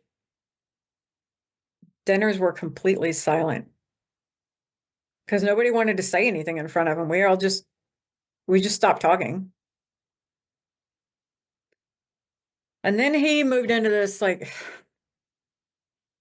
he had mental health issues. And I don't even know what they all were, but he just started spiraling downhill. Like, and he spent a lot of time in the bed, locked up in the bedroom by himself, and didn't come out for days. And that was fine. So, well, yeah, it doesn't sound like you were wanting to hang out anyway, but No, no. so did he not work or? Yeah, he did. He actually worked at the same place my dad had worked when he lived there. Um, yeah, not a lot of factories. So, Okay, small world. yeah. I don't know if he was going to work. He was working nights. So he might have gone to work and then come home and never come out. Like we didn't see him for days at a time, which was fine.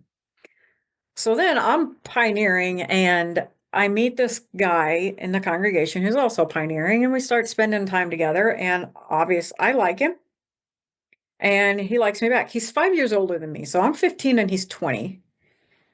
But that's fine because we're witnesses. So Sure. that's not weird at all.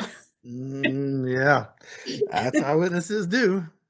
Um, so we were not allowed to talk to each other at the Kingdom Hall. Like no longer allowed to talk to each other. Mom told the brothers we were not allowed to be in the same service group anymore.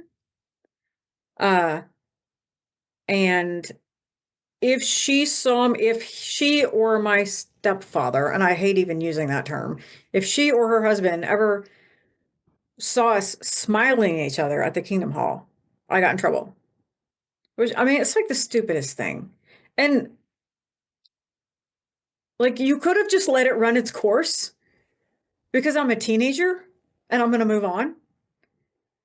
But they pushed us together instead by not even letting us look at each other, you know? So then I'm going to look for opportunities. Um, so I went to pioneer school with my brother and another brother in the hall. So all 3 of us went at the same time. which was probably the only reason I was allowed to go, was because my brother was also going. And that was in Cape Girardeau. So I go to Pioneer School, and when I come back for the weekend, that guy that I liked came by the house. And he told me that he and my mom had been talking, and I was 15 at this time. I'd gotten a little bit older. That's 15. He and my mom had been talking, and if she said the easiest thing would probably be if we just got married. Now, this had never occurred to me because I'm 15. So if we become engaged, then we can start working together again and talk to each other. That's normal, right? That's Okay, so and he's telling you the truth. He's not making this up. There literally were conversations. yeah, And your mom was like, "Hey, yeah, just take this 15-year-old girl off my yeah. hands." So we got engaged and it started dating. At 15? Kind of the wrong order, but whatever. I might have been getting ready to turn 16 when that happened. So it might Oh, have well been then. Okay, 16 when it happened. sure. Um, Totally normal. so we went on dates, but obviously not alone. So, and I still had a curfew of 10 p.m. And if I was even a minute late, I wouldn't be able to go anywhere for the next 2 weeks. So, and I'm like, what if we have a flat tire? Well, you should leave early enough that a flat tire won't matter. Okay, so now my curfew's 8. We went to a movie with his mother, but I better not be home at 10:01. Can't trust his mom. And you trust me to get married. So 9 days after I turned 17, we got married. So 9 days after you turned Yep. 17. I'm 17 and he's 22. Was there a magic to 17? Was there what was it about that? I guess. I don't know. I really I just kind of went with it. The one thing it got me out of the house. I needed to leave the house. I couldn't leave on my own. I didn't even have a job or a car. I think a lot of people, a lot of Jehovah's Witnesses get married to get out of the house. Yeah. I mean, it just wasn't a place to be. And I mean, obviously mom didn't want me there and her husband didn't want me there. They were pretty clear about that. So I left. Got married. The only way I knew how to leave. So did he have a place? No, he still lived with his parents, but he did have money to get a place. Like we were poor, very poor. He was a carpet layer.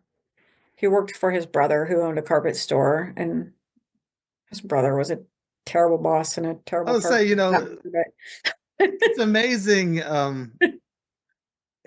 how many Jehovah's Witnesses are poor, Yeah, doing jobs though that you don't have to be poor at. You could, if you worked at right, it and made it something your profession and really right, took it seriously and stuff, there's right. probably a lot of people doing the same thing, making good Like money. you could work 5 days a week and maybe not go out and service 7 days a week, and you could probably Yes. actually have some money. Yeah, Yeah. Yeah. It's not the job, it's the dedication to it. And right. witnesses are dedicated to something else. And then So you're spending so much money on gas. And you can't get a little gas saver car because you've got to get one big enough to take people in for service. And it's and then you have to drive them around and they won't chip in for gas. right. And then they give you $1. Oh, you got $1? I never got anything. I never got a penny for driving everybody around. It was like there was this one sister in our hall. Now, mind you, she had money, but there was this one sister in our hall who was really adamant that people should be giving gas money for when you go with them in service. And I mean, even when I was 14 years old and pioneering, she was very upset that I didn't give her money. Like, I don't have any.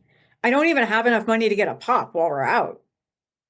You know, I don't have a job because I'm pioneering and I'm 14. Why has everybody got to be weird? I don't know. You told these stories, right? And we all do. And when you look at them from an outside perspective, it's like, why can't anybody make good decisions or be normal here? Everybody's doing such Like, strange things. they put themselves out here to be such a loving organization, but it's like There's no love. they're not. Like, It's strange. So anyway, so you're now married to a yep, 22-year-old at right. 17. How's that go? Did you get Um, married in a Kingdom Hall or something? Or did you just like, oh no, we couldn't get married at the Kingdom Hall. Well, I take that back. They would have let us get married at the Kingdom Hall. We chose not to because we didn't want to invite everyone in the congregation, oh, okay. especially the one sister who was upset about the dollar. She was also very upset that we were seeing each other at all. There were a few people who were very vocal about it, um, that I was too young to get married, which, I mean, they're not wrong. I Don't get mean, me wrong. yeah. But clearly I was too young to get married. But your But mom was still, happy at 15 to give you away. So, right. But they didn't have to be so bitchy about it. Um, so we didn't want to invite them to the wedding. So we had it at a fairgrounds, okay. instead, and made it known to a few brothers who were told to watch out for them and tell them to leave if they came, because we thought they might try anyway. Because it was a Okay. wedding. It's a big deal. It's the only kind of parties we ever have. So, I mean, that's another big life change. So now you're 17 and married. Yeah. Uh, where do you go? If you'd like some extra content, if you'd like to learn more about our guests today, maybe even have an opportunity to connect further with them, you can do so by joining the back room tier at patreon.com/shunned. I like You do. I couldn't really pioneer anymore because I didn't have a car. So I'm stuck at home all day. Um, with no money. Just I don't know. I had like I was already really good at cooking and cleaning because I was required to do all of those things at home. Like that I was the one who did those things at home. I was the only one required to do them. Um, so I was good at all that housewife stuff, but I don't know. I was just very between being very young and then the whole headship thing, I basically just did what I was told. So I don't know. We went along like that for a while, and then after a couple of years, we had our first child, um, Nathan. I will say his name because you've met him. Episode 128. I looked it up. It is Yep. 128. So if anybody wants to meet your son, 128 is the Yep. place. And I mean, like I was all in on being a mom, and he was a great kid.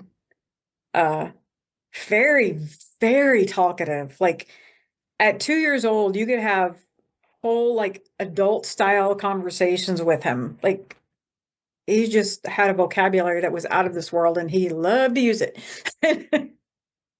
And he still does. He never stops talking, but I love him for it. Um, so that, and then 3 years later, we had another one.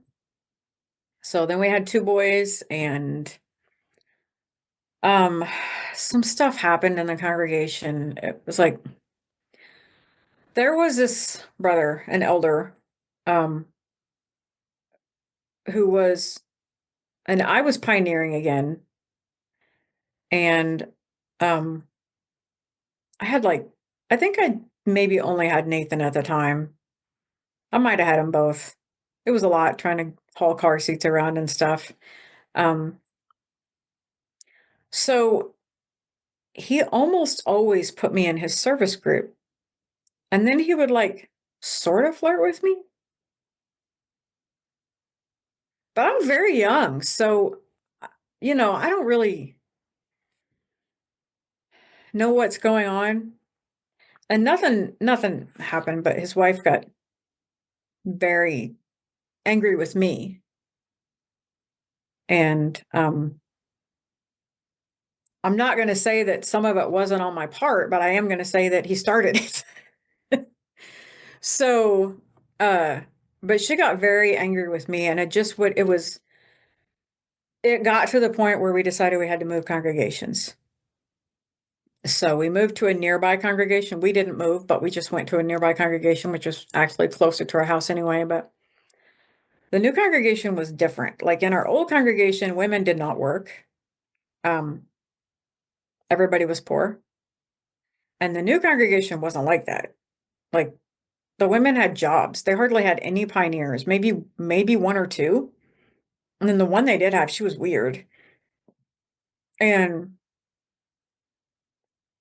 we made some friends who were around our age and had kids around our kids' age. And I got to where I'm like, well, he wasn't making very much money. So I'm going to go ahead and get a part-time job, which turned into a full-time job. It was just like, I was working at a gas station. I was managing the deli for a gas station. So not a good job, just a job. But I spent a lot more time around people in the world.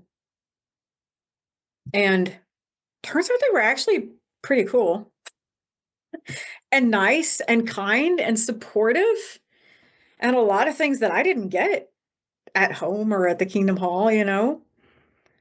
So, and there was some, like, my son, Nathan, was bullied so much from kids in the hall, kids whose dads were elders. And my husband was an elder at this time. By the time we moved over there, he was an elder. Mm-hmm. And the circuit overseer had kind of gotten in on it and told the situation that made us leave the first hall, and told them, you know, he's coming over here, make him an elder as soon as he gets there. There's no reason he shouldn't be, whatever. So he was immediately made an elder. And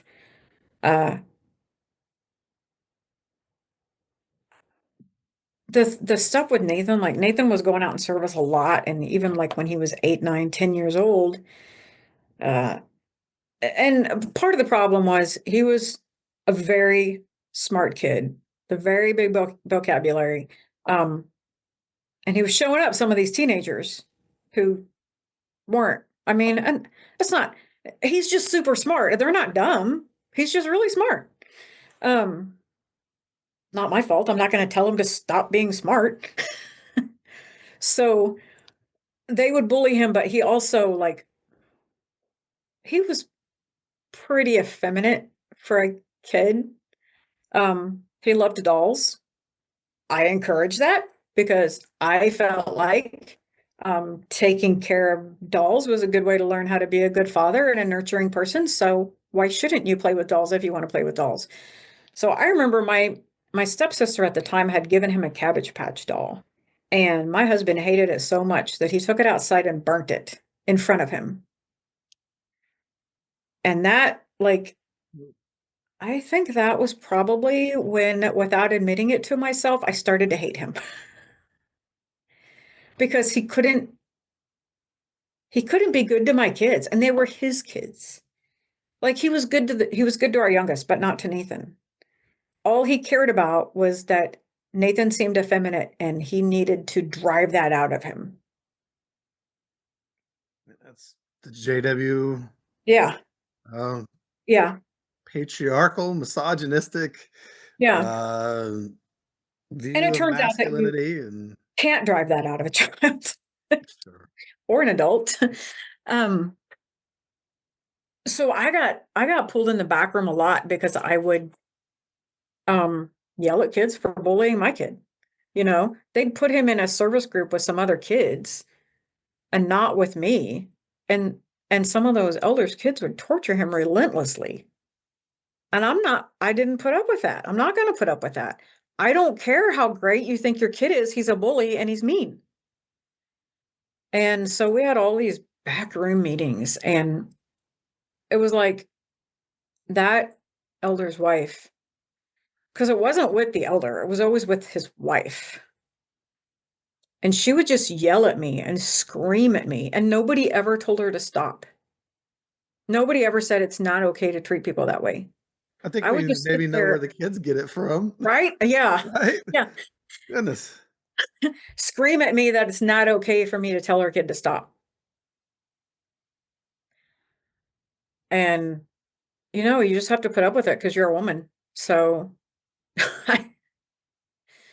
my husband was the territory servant, and I myself had put in a huge amount of work, going to every county, and that congregation had parts of like 6 counties in its territory. It was just like little pieces of all these counties. So I went to all of those counties.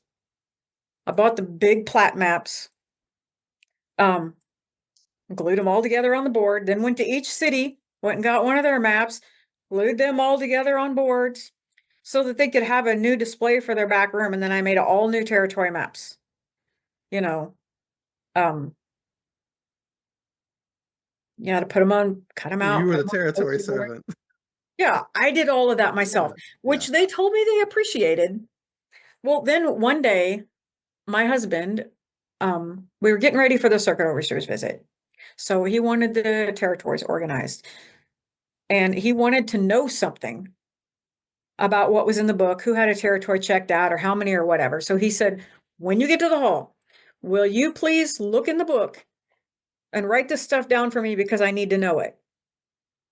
So I did what he asked, and I got in trouble because he had an assistant who was a young man who was like 15 years old. And he came in and saw me with the territory book open and writing stuff down, and he just flipped his lid. And I got in huge trouble for overstepping, like, because I'm not the territory servant. Never mind that I put in like 50 hours of work doing all of this for you, but I'm not the territory servant. So I'm not allowed to touch that book because he's here and he can do it, even though he's a kid. And my husband never said, "Hey, I told her to do that. I asked her to. That's on me." He never said that. He just let me get in trouble. he let you hang. Yeah.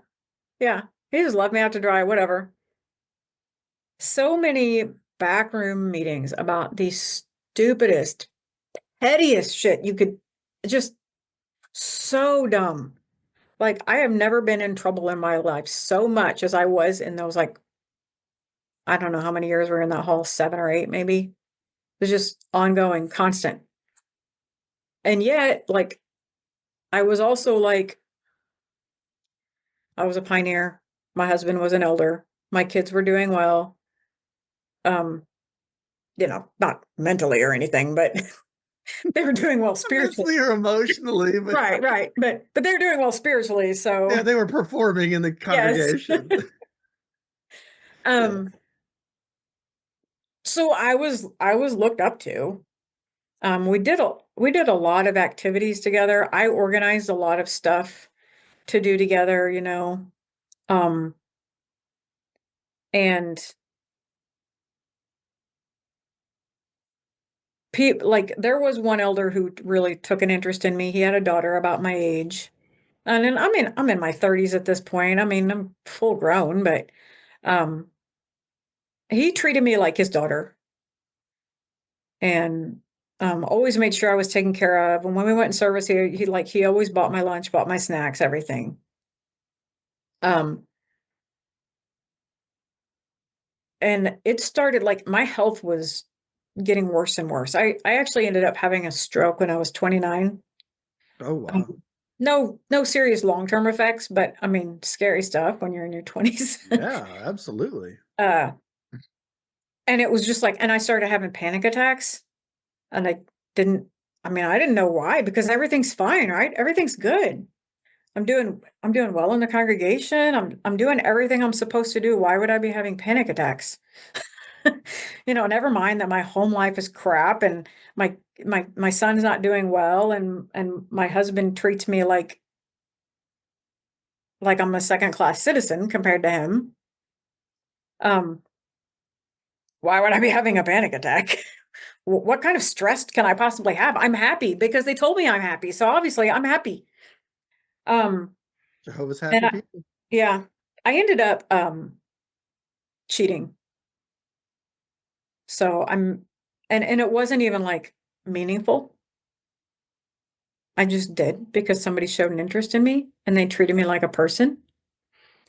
And a lot of other stuff that I'm not going to talk about happened around that time. And I ended up telling him, I asked him, I was like, "Are you happy?" And he said, "Yes." "Are you not?" And I was like, "No, I'm not." And I told him what had happened. And it had happened with more than one person, like two different, Sure. not at the same time. What'd you say? I said not at the same time. Oh, sure. But anyway, so I went before the elders. We went in the back room, and of course, you can't go in the back room without your husband. So you have to talk about all of this in front of your husband, which is like, and honestly, when I told him, I wanted him to be done with me. I wanted him to want a divorce. That was my way out. Like, there really wasn't, I didn't know that in my head, but that's why I did it. I wanted out. I needed out. Mhm. I felt like I was suffocating. There's a lot of women who, well, women and men Yeah. who they're either trying to get their spouse to notice them in some way and to care about anything about them, or Yeah. they're basically saying, "Hey, yeah, like I gotta leave," which can be very frustrating Yeah. depending on their spouse's reaction. And it was funny because before that, my doctor tried to prescribe me depression meds. And I was like, "I'm not depressed. I don't know why you're trying to, I'm fine. I'm happy." And even my doctor can see that I'm not, but I can't see it. So I do that. And then he's like, "Well, I'll still stay with you." And I'm like, I can't say that I'm the one who wants out. I can't do it. And we go in the back room and they end up reproving me.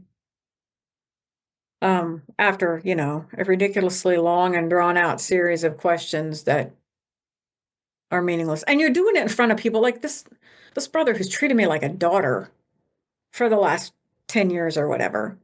And here I have to recount all my sins in front of him. And to his credit, it didn't change the way he treated me after that. But I did get reproved. They took away all my privileges. Um, and for a while, I was like, I studied real hard for every Watchtower study. I went to every meeting. I really tried. But then it was like it didn't matter what I did, it wasn't going to make any difference. Like if I had been reinstated 6 months earlier, I would have gone another 10 years. But I wasn't. They just drug it out to where it no longer felt like they cared about me at all. It was just, you have to be punished. The circuit overseer and the brother had told me that when the circuit overseer came, he said there was no excuse for why I had not been disfellowshipped and they should have disfellowshipped me. Mhm. I mean, you were a pioneer too, and your husband an elder, so it may be this may be a warning shot. I think I actually quit pioneering about a year before that happened. Oh, okay. I was just there weren't any pioneers in the hall and I was trying to do it by myself and I couldn't do it. It was too much. I couldn't do it. But sometimes they do need to make Yeah. an example. Yeah. So Though again, they didn't they disfellowship didn't you, which disfellowship me, which I honestly was shocked. I'm still shocked by it that they didn't. But they didn't. They didn't want to. They did remove my husband as an elder, obviously. And they finally, like after over a year, they finally gave me my privileges back.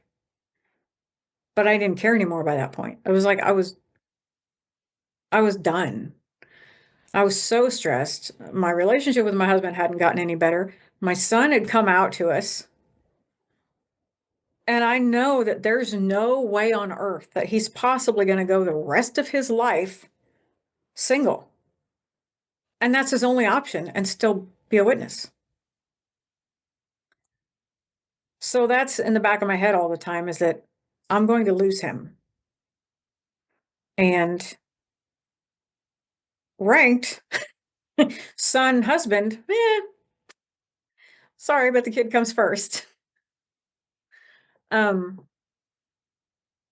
So that was in the back of my head. So I ended up cheating again. This time kind of purposefully because I wanted out and I couldn't say I want out. Yeah, I this just is the couldn't way do that it. you're given to Yeah. leave, other than Yeah. saying it, and that's like saying I don't believe in Jehovah. Right. It's a pretty big Right. deal. And this time, so the guy I sort of fell for, I was so naive because I'd been a witness for 39 years. Well, I you got was so married when you were naive. 17 to a guy you had dated at 15. So Right. Yeah, we were married for 22 years. yeah, what do you really know about relationships Nothing. And or like yourself? everything this guy told me was a lie. He was like a pathological liar. He couldn't tell the truth about anything. And I couldn't see it because I was so naive. But anyway, I told him that I was going to move in with him. Um, and I just moved out. And I ended up moving into a long-term stay hotel. Uh, and my brother had been disfellowshipped many years earlier, and he was living out in Colorado. So I called him and I talked to him a little bit, but I mean, I can't go to Colorado. I don't have that kind of money. I didn't even have a car. And my sister had been disfellowshipped for maybe 10 years, maybe. Not that long, because her daughter was 2 and she wasn't that old then. So she'd been disfellowshipped for a few years anyway. And I had told her, I went to her house to return something to her that she wanted. And I told her I got disfellowshipped last week. And she was like, okay, well, let me know what you want to do. And then she just said bye and shut the door. And I'm like, oh, shit. But I Yeah, think she what was did she mean by that? I think she was protecting herself. Yeah, was that was she Pomey and herself, she was interested in going back? No, Or was no, she absolutely not. totally I think out she was and afraid like, I wanted to go back and that she yeah, would start a relationship with me and lose me again. yeah. So So, that's it. yes, I mean, I had not talked to her for years. Yeah. I mean, and that's obviously that's on the religion, but it's on me. I Well, no, didn't. I mean, you do Yeah. have to watch because people do go back, and so it's a very precarious thing when people leave. It's like, Yeah. hey, glad you're out here now, but why are you out here? And do you Yeah. want to stay out here or do you want to go Yeah. back? And I did want to go back. I Why? at first What was it? You say you wanted to go back. Was it a belief in Jehovah? Was it I all s- you knew or what? it was Family? all I knew and I still thought it was the truth. Yeah, there you go. And yeah. Yeah. So for me, my issue was, and what I told them in the elders meeting, I believe it's the truth, but I am not good enough to do this. Like I can't do it. I'm not a good enough person to do all this. And then they started talking about, like Jehovah's unconditional love, and I'm like, how you guys want me to see him as a loving father? I don't know anything about loving parents. I have to imagine this stuff. I've never had one of those. Jehovah threatens to kill you if you don't do what he says. So Right. where's the Well, there's unconditional? that. Yeah. But There's some that's a definite loving act. conditions vis-a-vis stoning. Like, Yeah. there's some definite conditions on that. But anyway. So I didn't stay with that guy very long, and then my sister actually asked if I wanted to come live with her. And I did. I went and stayed with her for several months. And I mean, they opened up their home, let me move in, cleared out a bedroom for me, sent their teenage son downstairs to the basement. He was happy about that anyway. He wanted to pay his phone. He didn't care. He actually liked having me there. So, and I stayed there for several months and I should have stayed there longer. But, and then I finally got an apartment, above my son because he had finally left. He left not a whole lot longer after I did. So So then now we you're lived in the both same living in the apartment building, same, which was awkward. okay, What's same that? building. Okay. Yeah. It was weird because my apartment was directly above him. So with not a lot of not a lot of noise padding between the floor and the Sure. ceiling. Insulation. Yeah, it was awkward, but it was good. I liked being there with him. Um, so so at that point, were you and he able to have some conversations, the two of you, about where you two were with things, or I mean, had you all gotten closer then, being on the We were, outside?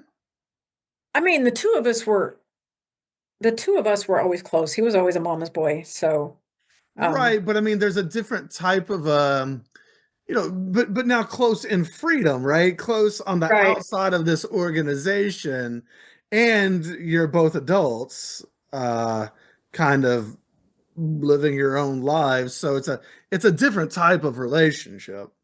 right. He was very depressed still. So he was having a lot of depression issues. Um, his dad just cut him off, obviously. And I mean, it didn't bother me that he cut me off, but um, obviously it bothered Nathan. So he was very depressed. We spent a lot of time not really talking about things, just talking.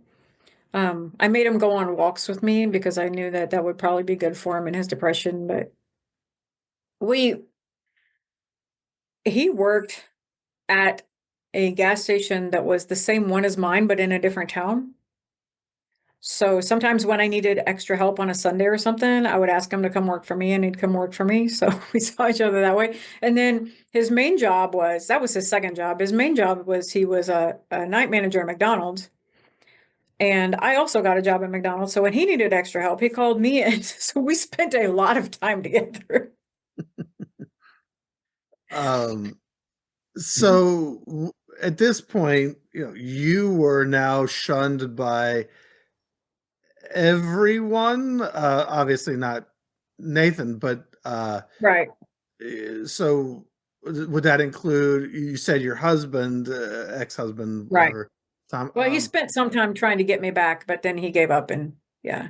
Okay. Would that include your other child as well and your mom? Yes. Oh, my mom. So, um, when I told my husband I was leaving, my mom came over the next day and had this very tearful on her part conversation with me. And she was just crying and crying about how this was going to affect her. It wasn't really about how she would miss me. It was just about how it would affect her, which I don't know if she realizes that just strengthened my resolve to leave. Like Yeah. I like just stared at her stone-faced until she finally left. I've got nothing left for you. And she has not really spoken to me since. Now, I had a health scare and I needed some diagnostic work done. I didn't tell my mom about it, but there was a sister who worked at the same gas station as me, and she must have told my mom about it. I didn't have the money for, like, I needed a test and I had insurance, but then the doctor said they wouldn't do the test unless I paid cash up front. And then the insurance company would write me a check. And I didn't have the cash up front. It was like $600. And one day my mom walked into the store, handed me $600 and said, I hope your test turns out okay. Use this for your test. And then she left. So that was about it. Got my test. I'm still alive. It was all right. So, funny story. Like 10 years ago, I randomly got a $600 check from that doctor's office because they weren't supposed to charge me for that. They got a new office manager who started going through all their accounts. Guess what I did not do with that $600? I can imagine. um, well, I mean, I'm glad that she helped with the test. And It was weird. I Well, I mean, it's just a continuation of the weird Yeah. way Jehovah's Witnesses have relationships. But so she shunned you, and then you have, I think, another sister and the and your son. Right. Your son. Yeah. So the other sister never like from the moment she found out I was going to be disfellowshipped, has never spoken to me again. In any way, shape, or form. Like even my sister and I had heard that she had gotten some form of cancer, and I don't even know if it's true or not. She wouldn't tell us. She wouldn't answer us. I'm like, this affects us. It's our medical history too. Like, can you just tell us? She never even responded to the messages. Nothing. So I still have no idea if it's true or not. I don't know. Um, I've seen her. And more recently, we went to a funeral. My brother and my sister and I, we decided if we all went, we'd go because it was in the Kingdom Hall. But we wanted to go to the funeral. So we all went. And it was so weird because we were all prepared to be like, you know, it just be us and nobody pay any attention to us. And we go in there and mom comes right up to us and starts hugging us and telling us how happy she is to be there. We don't keep up with this stuff. So we had no idea. And we're all just like, what is happening? And even told my brother and sister that she loved him. She didn't tell me that. um, It's easy to say. yeah. And I was like, what did you say? And John says, I told her I loved her back. And I'm like, why? He goes, I didn't know what else to say. See, And then he it's was like, easy I to didn't say say. anything. Yeah. Saying it is easy. Actually, doing it, that's another thing. Yeah. But, okay. So yeah, but she's never, I mean, like that's the only time she's ever spoken to me. And that was 2012. So 12 years. Isn't it amazing though? I have to tell people, don't mistake a drop of water in the desert for an oasis. Right. Yeah. Because most of us are kept so thirsty that if they throw us, a little drop from the heavens, it just feels like, oh, like it's going to quench your thirst. No, it's not. It's not. It's just, it's crumbs. Yeah. It's the witnesses doing the things they do. They're still who My they've always sister been. came up to us too and did the same thing.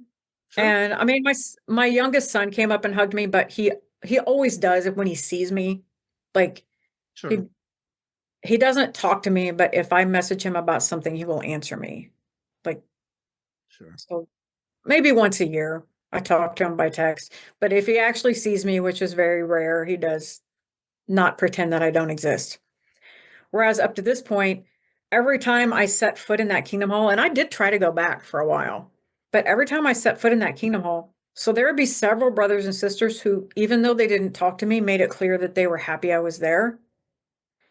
My mom looked at me with like unadulterated hatred and disgust every time I walked in. Like, I don't know if she couldn't hide it or if she doesn't know what her face looks like, but I mean, it was very clear that she was not happy to see me at all.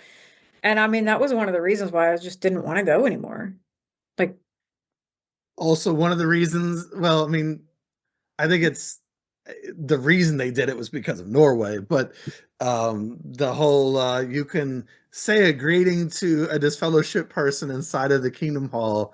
I right, mean, all of the rules around family interactions are all there to throw you that crumb or that drop of water right. so that you'll lap it up and be like, oh, thank you. I'm gonna come back. Yeah. That's what they want. They know what they're doing. It's manipulation. Yeah. So, I mean, my brother and my sister and I, we were just like, we were never, we would have been happy for them not to see us. Um, that just threw a wrench in the whole thing. And we were like, when we on the way back to his house, I was like, I'm going to have to start therapy now. I don't know what just happened. And it's weird. Now I have to process something entirely new. Well, there's a lot to But, process on the outside, absolutely. but we Yeah, weren't impressed by it at all. well, I mean, they were told they could do it, so now they're doing it. That's how you know it's Yeah. genuine. Right, because right, they were yeah. told they could, and Right. now they're doing it. Yeah. So, uh, so you've been shunned thereafter. What have you done on the outside? Have you? It's one thing to leave, and to leave maybe Mhm. even behaviorally, because you don't want a particular relationship and there's consequences of that in Right. the congregation. Being disfellowshipped does not mean that one is awake. Right. There's a Yeah, and lot, that took a long, long time. yeah, there's a Yeah. lot to wake up to. So what was your path of waking up? What helped you to start to see that it's not just about how your mom treats you or whatever the case may be, but that Yeah. there's a lot of issues there, doctrinally, historically, um, just in every way. What helped you to start to break that down? Well, one, it was seeing how they treat gay people. Mhm. And I mean, it just doesn't make any sense to me. Like, why? Certainly Why? not loving. Yeah, no, being a parent of a child who was clearly gay from the moment they came out of the womb, that's not a choice he made. He can't help it. That's how he was born. And you're going to shun him for it. That's ridiculous. Like, why do you hate him because of how he feels about, I mean, it's Who he stupid. loves. Yeah. And it's sad because his husband is such a sweet, and he's such a sweet guy. Very charming, very just like, I love him to pieces, and my family's never going to meet him because he's a guy. That's so stupid. Because of their prejudice, their Yeah. bigotry. So, I mean, that was one thing, but then he started like sending me articles and stuff. He would just send me little stuff and I'd read it and I'd be like, I never really thought about it from that perspective. He's so much smarter than me sometimes. Um, and like the only reason, honestly, that I really ever wanted to go back was because my other son had shunned me. Of And course. I mean, I miss him, Well, it's obviously. heartbreaking. Yes. But then you think about, okay, well, if I went back because of him, well, obviously I can't make that choice anyway because I have two kids. And whatever I do, I'm only going to get one of them. Um, but if I went back because of my younger son, what kind of example am I setting for him? I don't I don't want to be there with him. I want him to be here with me. Like he's he's trapped and he doesn't know it. And I know that because I was trapped and I didn't know it, you know.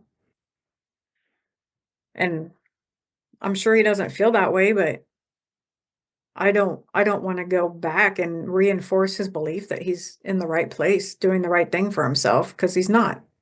Absolutely. Good for you. I mean, it's not always hard to do that, but um, you know, you want to live in actual truth and authenticity, and be you, and hopefully someday people will start, might see through Yeah. more and more layers of the thing. I mean, because there's just so much there. Um, it's a buffet of false teachings and Right. Yeah. messed up history and death and destruction around them. Um, Hopefully, eventually, more and more will continue to see through it. Yeah.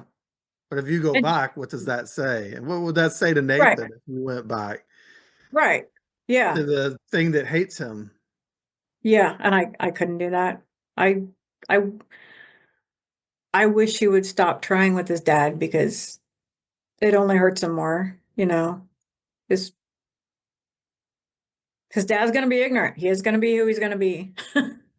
Well, yeah, I mean that's one of the lessons we all have to learn. Yeah. Everyone's on their own journey, and um,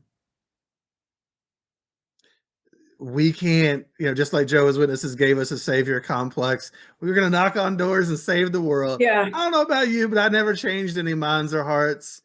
No. And the chance of us really changing that for someone else is very slim to none. They have to be willing to examine it, to look into things.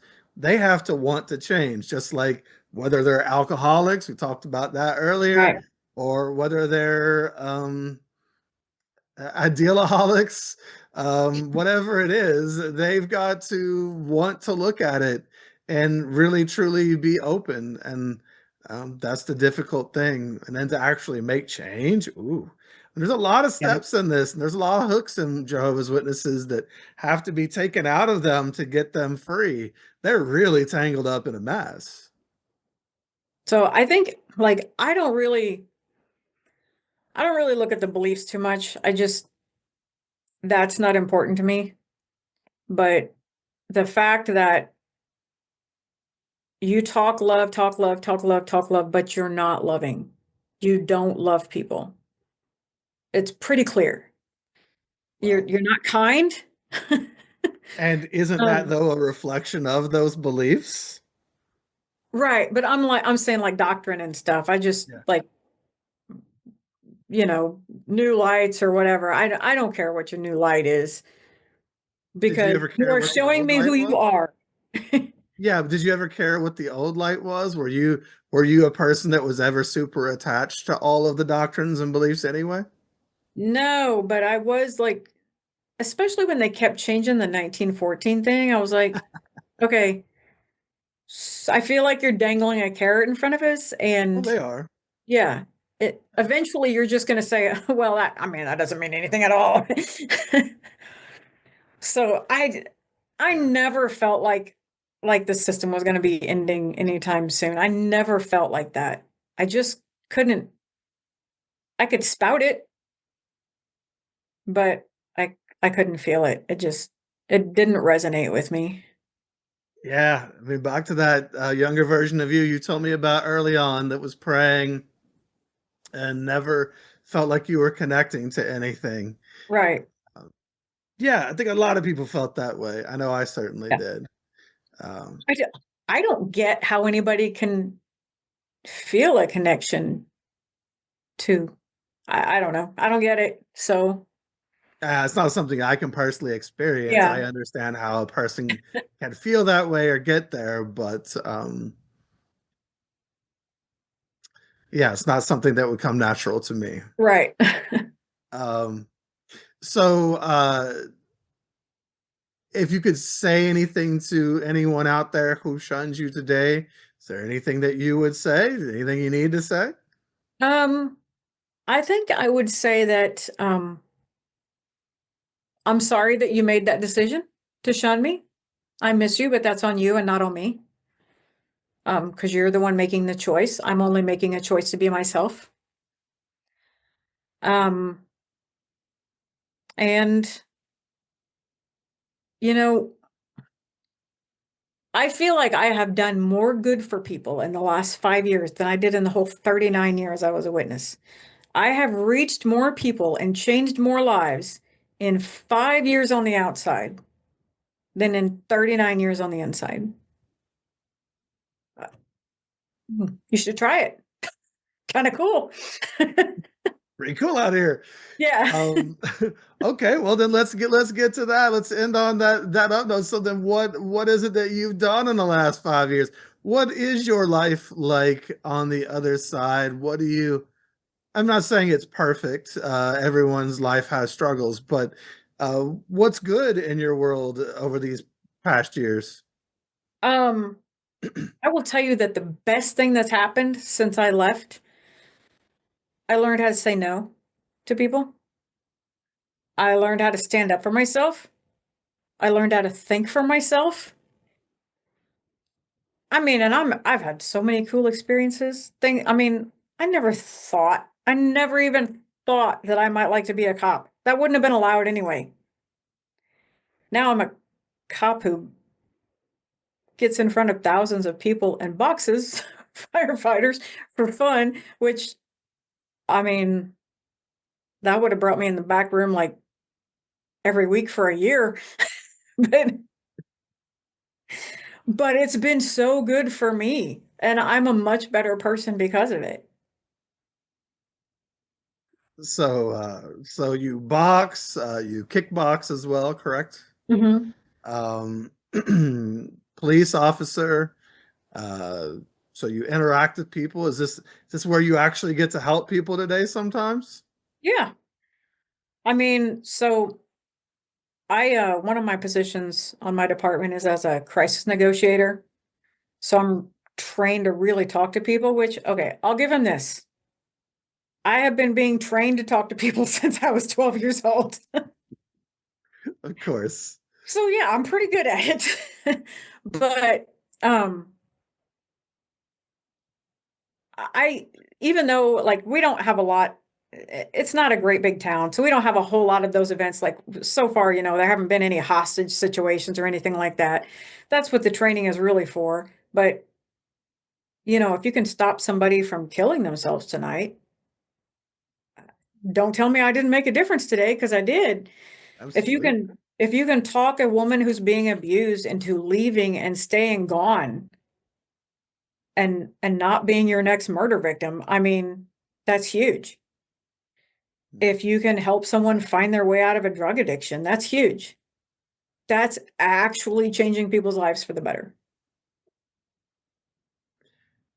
It's not lost on me that I mean, you say you're a hostage negotiator, and yet we all have families being held hostage in this thing, right? Right? Ultimately, at the end of the day, I'm sure you see it in the work that you do. You can lead a horse to water, but you can't make it drink, so to speak. I'm sure there's a Right. lot of people that you would like to be able to extend help to, who could avail themselves of it, who for whatever reason are not ready yet. Right. Um, And I uh, would say this to anybody that I used to know that's still in there. Um, the past is the past. And if you want to leave and you need somebody to talk to about it, I'm right here. sure. It doesn't matter what happened between us whenever, because I know what it's like to be there, Hmm. and I'd absolutely be willing to help you out. Well, you never know. May get that chance, and never know who it may be. That'd It's be a cool. um, life is really interesting. So I appreciate you coming and sharing your story. Um, Thanks for thank you. having me. Oh, absolutely. Thank you for being vulnerable and open. That the more we are, the more it can help others who are also have experienced similar things. And uh, very cool to have both Nate on and now Yeah. you. Uh, I remember after releasing his episode, I think you had left a comment on the website under his episode, and I was like, holy crap, that's his mom. I was like, wow. And I think I I didn't go back and look at that comment. Is it striking me now? But I seem to remember, and it's talking about being apologetic, right? And Yeah. we were all somebody at one point due to where we came from, right? And I just thought that if I remember it correctly, thought that your note was kind of a beautiful thing. And Yeah. Thank you. I just you know, we all have a lot of forgiving to do of ourselves as well, as part of our healing, and the things where we were at different points in our lives. But I love hearing how you fought for him since he was a little kid in certain ways, how you went to bat for him. That's certainly awesome, and you continue to do so. And I think that's good momming. So congratulations. I think a lot of people Thanks. would love to have the same. So glad that you guys get to have that. Thank you. If you want to tell your story on the podcast, buy merch, or get more information, go to shunnedpodcast.com.